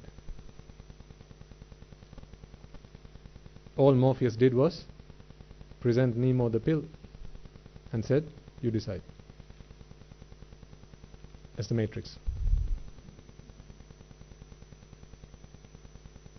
All I'm doing is presenting the pill, giving you that option, and I'm asking you folks, do it with your children, otherwise you are not a mother. Sorry. You are not a mother. If you don't do this with your children, give them that other option, you are not a father. You are just a man who brought a child into this world. You are just a mother who brought a child into this world. You do not deserve to be called mothers and fathers. Because you promised them, looking at their tender faces, and said, Puta Dua, I promise you, I'll give you the best that life has to offer. Well, what has life got to offer? What is the best that life can offer? Is it not the Buddha's teaching? Is it not the path to true realization, true freedom? Because everything else is a means to an end. Every penny they earn, they'll have to leave behind. Every house they make, they have to leave behind. Every car and every country they own, they have to leave behind. He's waiting.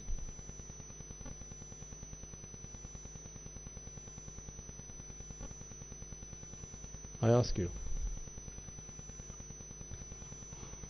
when are you going to do your duty to your children?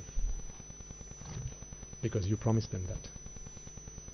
Otherwise, walk up to them today and say, I promised you I was going to make you happy. I was just kidding, okay? I said it. I didn't really mean it. Can you let me off the hook?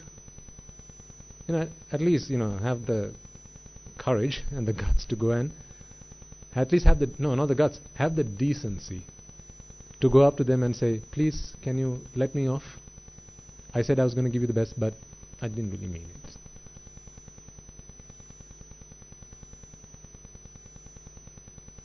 Do you realize why I'm so passionate about this?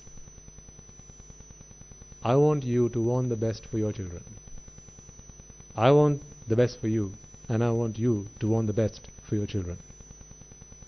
Because without this, every day, at the end of sermons, you come and talk to me. Things, how do I learn about the outside world? You come and talk to me. You tell me, Swami Nuhansa, this world is getting corrupted by the day. It is you who come and tell me sex, drugs and violence are destroying our youth. You tell me. Sex, drug and violence are destroying our youth, Swami Nuhansa. What can we do about it? Well, I'm telling you what to do about it. Because the moment in their minds someone comes and implants this pill, this chip that goes one, they'll be going, nanny, nanny, nanny, nanny. Now what do? They go and fix that problem. What? Nanny? So before that before that chip is implanted in their minds, in their brains, you as a parent have a responsibility and a duty to go up to them and say, Puta, one day someone's going to come up to you and they're going to promise you sensual delights and sensual pleasures. But hey, listen to what I have to say. Listen to what the Buddha said, because I just want to give you this other option in life. I promised you happiness, and I want to offer you every option to happiness. So far I have taught you happiness is through education, happiness is through doing a job, happiness is through earning money. Because that is what I knew, so I taught you that. I didn't know any better, so I taught you what I knew. You can't blame me for that. Can they? Of course not. Because you taught them what you knew. If you didn't know, so how can you teach them something you don't know? But now you know. And it doesn't matter how old they are. It doesn't matter if they've got children, they're settled down. You might say, Swami, so what if my Buddha comes and ordains now? If he listens to this, he's got a family, he's got a children, he's got a wife. Is he all going to fall apart? Well, is it not going to happen anyway?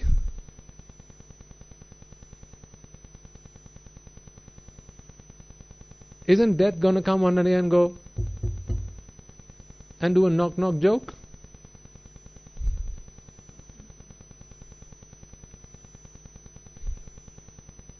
One day death's going to come. Who's there? Death. Death who? Death to you.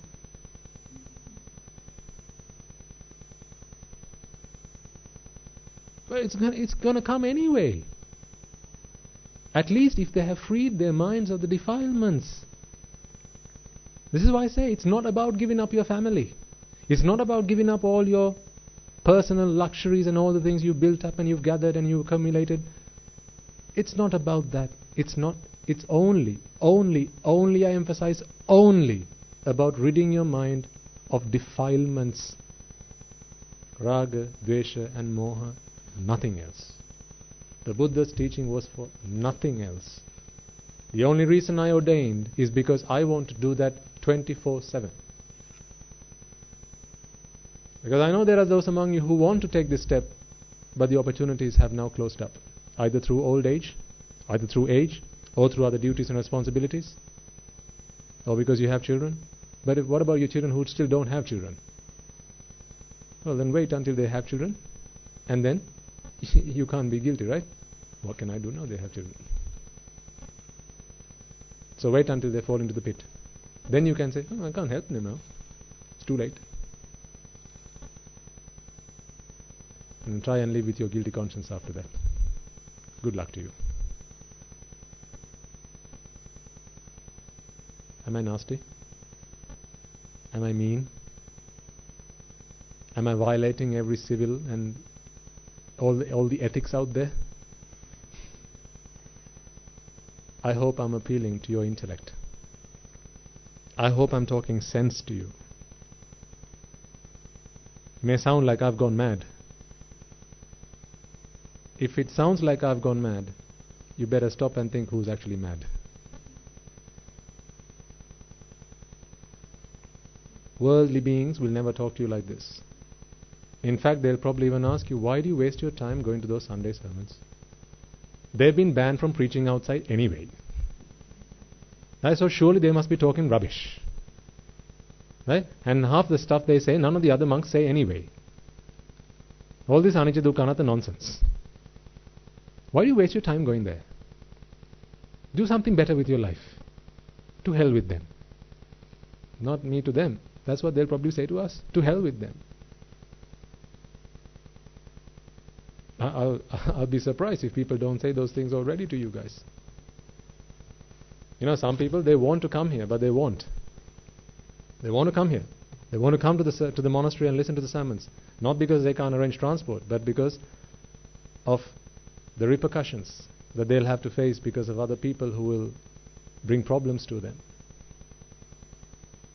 Sometimes friends, sometimes family. Well, you know, you've got to protect, right? When you build up a personality, you've got to protect your personality. Anything you build up, you've got to protect. That's why I stopped building up. The higher you go, the harder you fall. When you're on the floor, you can't fall. So what should you do? Keep building. Fly. Reach for the stars.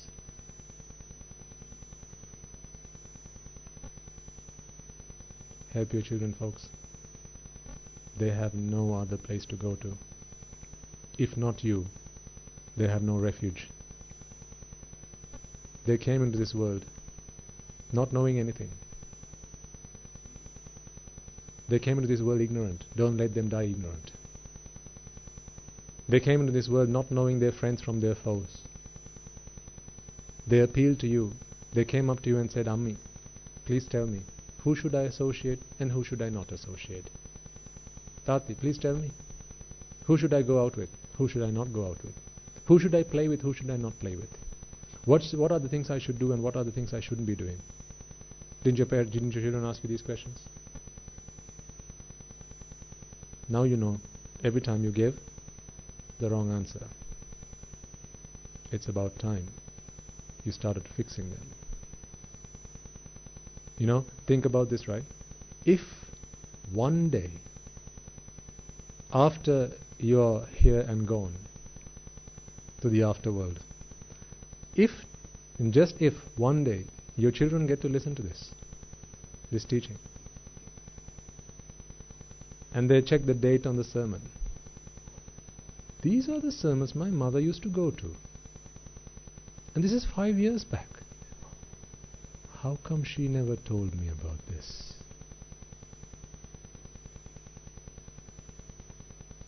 I tell you, they will not come up to your grave after that to lay flowers, because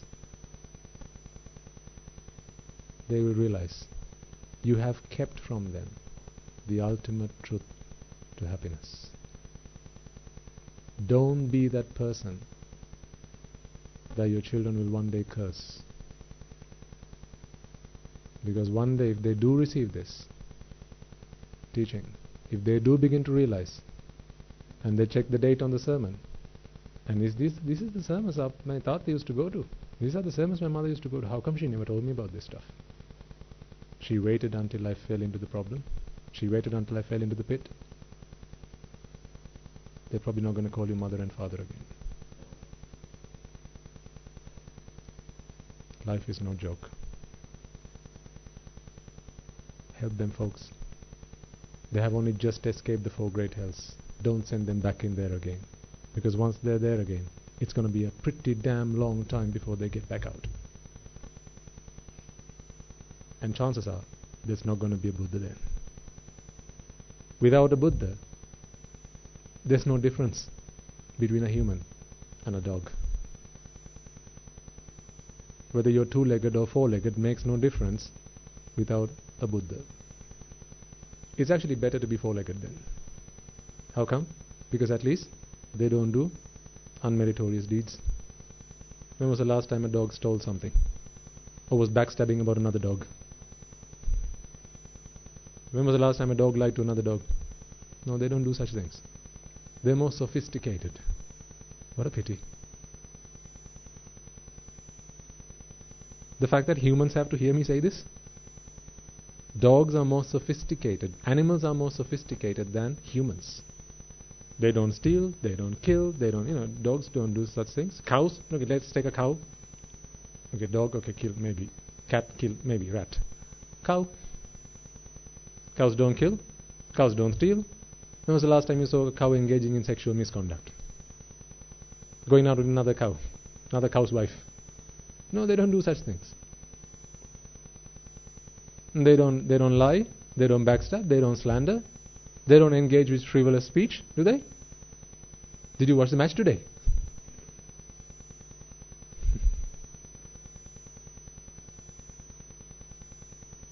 They don't do such things. So this is why I say, when there's no Buddha around, it's better to be born a cow.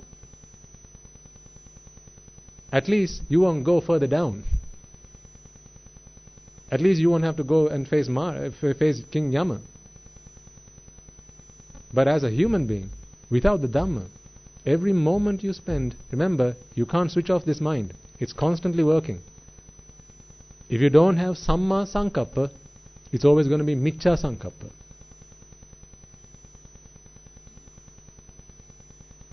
Not thoughts of generosity, not thoughts of giving up, not thoughts of kindness or compassion.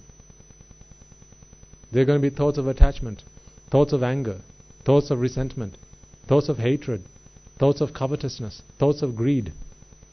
Upwards or downwards? Down, down, down, down. Help your children. Help them lives. Help their lives. Help them out. You have a duty. You have a responsibility.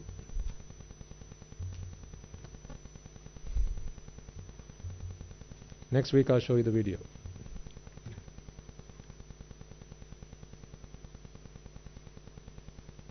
Okay, let's chant the Arya Maitri and bring the sermon to a close. Which one is it today? Sinhala? Okay.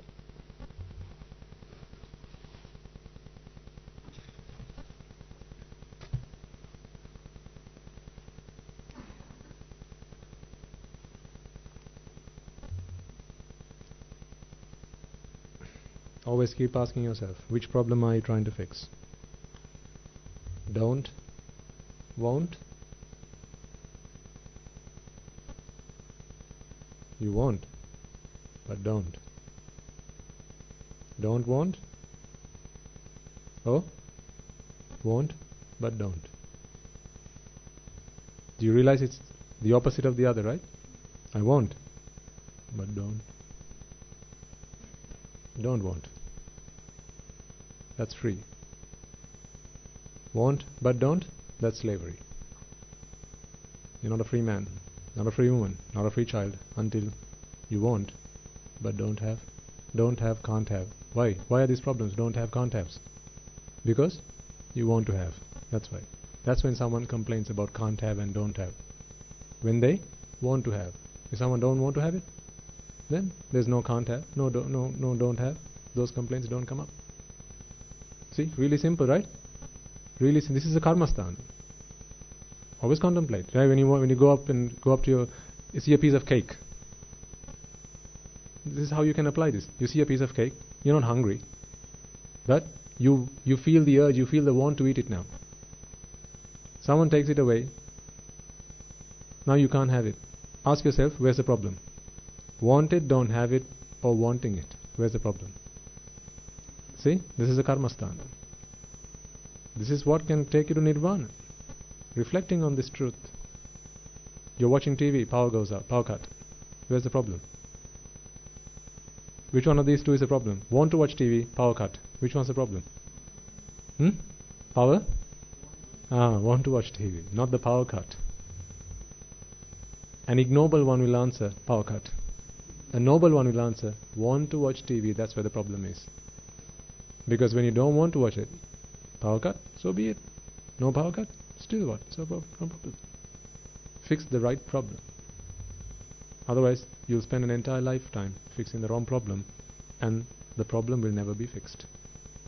There's a fire here. You're throwing water there. How long will it take before the fire goes out? How many liters of water must you pump to put a fire out that's there when you're pumping water here? How many liters of water? How many man hours? Simple math. Approximately infinite. You can keep watering all your life. But the fire is over here. You're fixing the wrong problem. How is the fire going to go out? All I'm saying is turn it that way. That's what I'm saying. Give your life purpose. Add meaning to your life. You're already doing things. Just do it purposefully. Did I say stop doing everything? No. Do purposefully. Do meaningfully. Okay.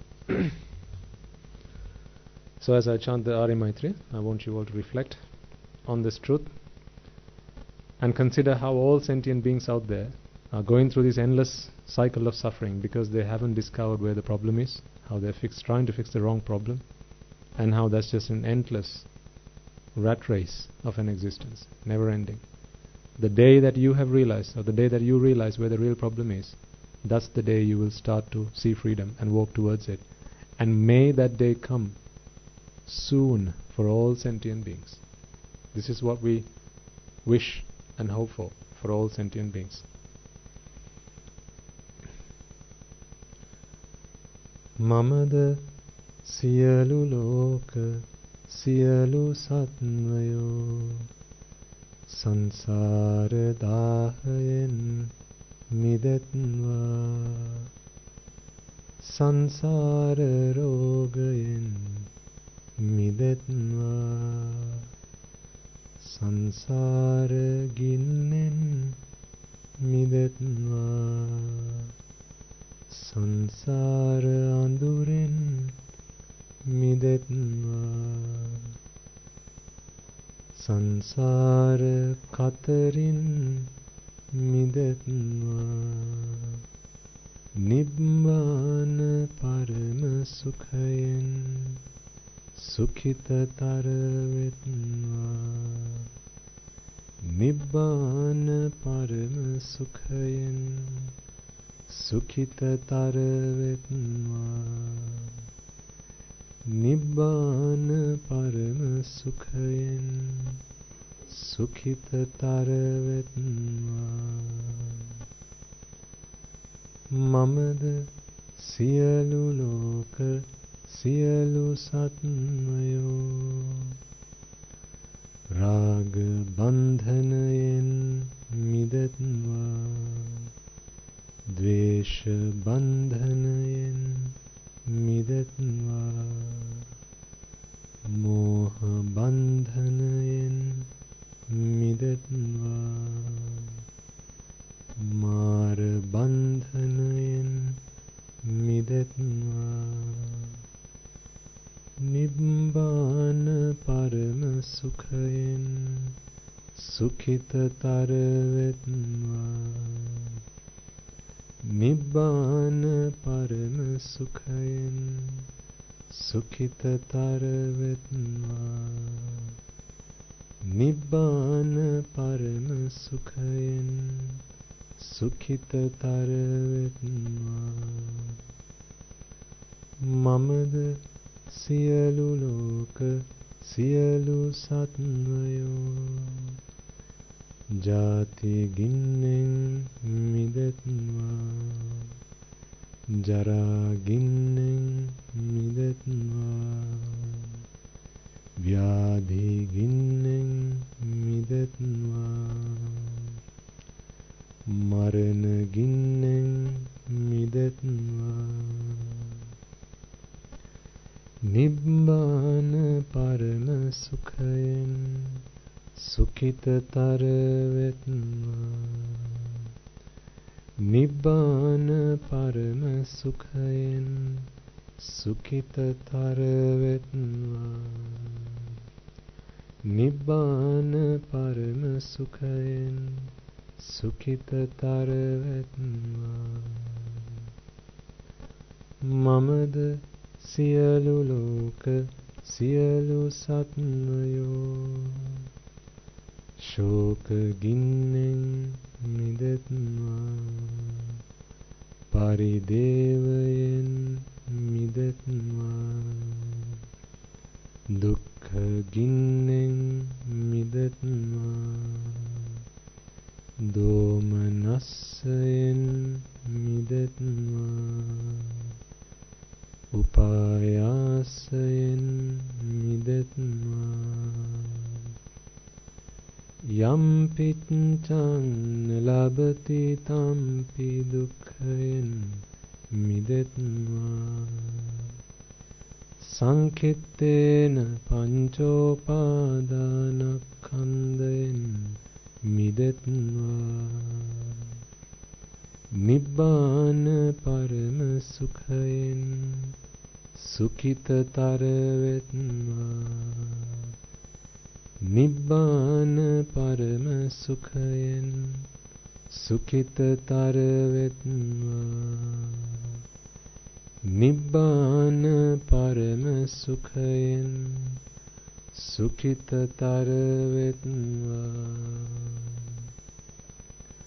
kamaloka anatai eyin midetnva rupaloka anatai eyin midetnva arupaloka anatai eyin midetnva siyalu loka anatai eyin midetnva atharima natai atharima vetnva noelma natai noelma vetnva midima natai midima vetnva nivanama natai nivanama vetnva nivanama natai nivanama vetnva nivanama natai nivanama vetnva nivanama natai nivanama vetnva nivanama natai nivanama vetnva nivanama natai nivanama vetnva.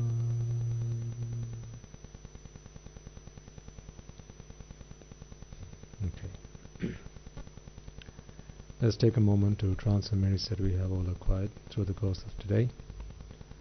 Let us once again begin with reminding ourselves that it is because of the Supremely Enlightened One, the Perfect One, the Omniscient One, the Infinitely Compassionate One, our Master, the Buddha, who has given us this gift of Dhamma. It is because of his tireless efforts, it is because of his infinite compassion and dedication and commitments towards the deliverance of all sentient beings, including you and I, that we have his teaching today. It is because of his teaching today we have been able to redeem ourselves from the shackles of samsara. Let us also take a moment to remind ourselves of the Bhikkhu Bhikkhunis, Upasak Upasikas, who since time immemorial protected and preserved his teaching and passed it down to us in the form of the Tripitaka. And it's thanks to them that today we have the gift of the Dhamma that we can study, analyze, understand and comprehend. Let us also take a moment to remind ourselves of all the members of the Mahasangha who may be resident wherever throughout this world, not just in Sri Lanka but also in other parts. It is they who have dedicated their lives to practicing the path, but also to dedicate some of that time towards the deliverance of all other sentient beings, men and women, just like yourselves. Let us take a moment to transmit it to them as well, not forgetting for a moment that although you have come here today to listen to the sermons delivered at this monastery, not forgetting for a moment about the members of the Mahasangha, as well as the nuns who are resident in your local temples and your local nunneries. It is they who have given up their precious time and put aside part of their life to helping you, supporting you, assisting you in your day-to-day chores as well as in times of difficulty. Come rain or shine, it is them who have always been by your side. It is they who conduct the hum parcel for your children, and so on and so forth. So let us take a moment to transfer merits to all of them.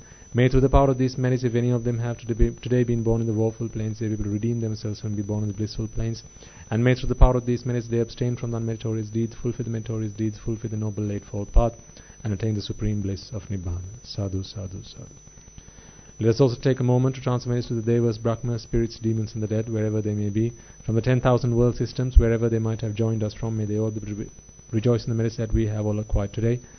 Let us also take a moment to transfer merits to all those ancestors, our predecessors who have predeceased us, anyone who might have been a mother, father, brother, sister, uncle, aunt, nephew, nieces, grandparents, teachers, colleagues, co-workers, employers, employees, or in whatever capacity they might have come into our lives and shaped our lives in any way, shape or form. May they all be able to rejoice in the merits that we have all acquired today, not just in this birth but also in previous births. In whatever capacity they might have helped us, may they all be able to rejoice in the merits that we have all acquired today. And may through the power of these merits, if any of them have been born in the woeful planes, be able to redeem themselves and be born in the blissful planes. And may through the power of these merits, they abstain from the unmeritorious deeds, fulfill the meritorious deeds, fulfill the noble eightfold path, and attain the supreme bliss of Nibbana. Sadhu, sadhu, sadhu. Let us also take a moment to transfer merits to all those who are among the living, your parents, your siblings, your husbands, your wives, your spouses, your children, and so on and so forth, your colleagues, and other friends who are among the living. Anyone who might have helped you be here today, anyone who has helped you become a better person, become a law-abiding citizen in whichever way and capacity.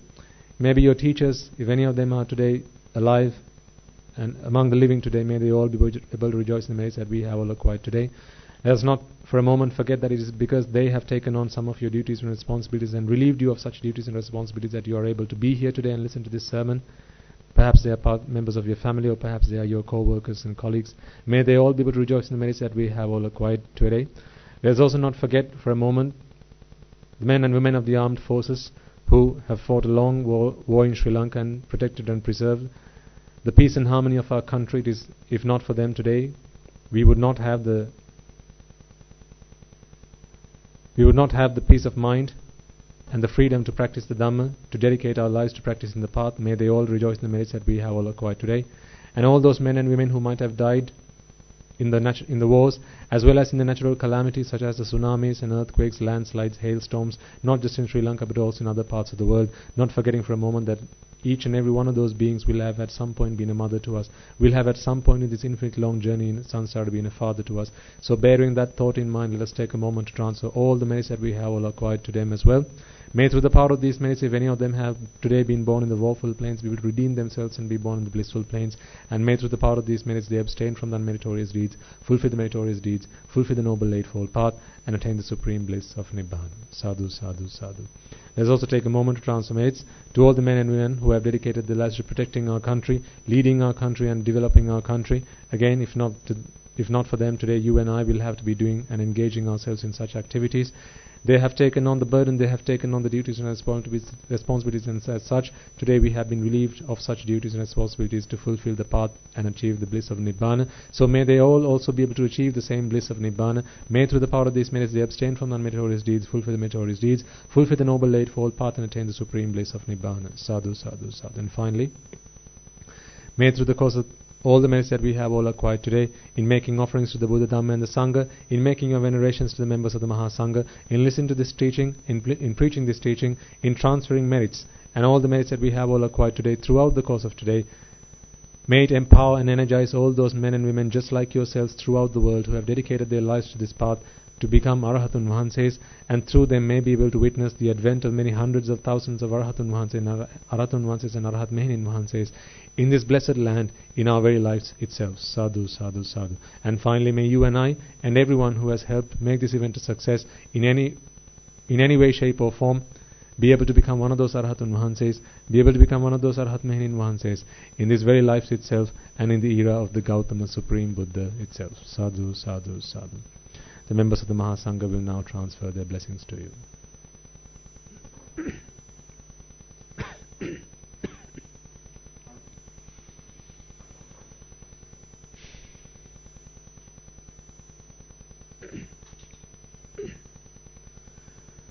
රාගගින්නෙන් මිදෙත්වා දේශගින්නෙන් මිදෙත්වා මෝහගින්නෙන්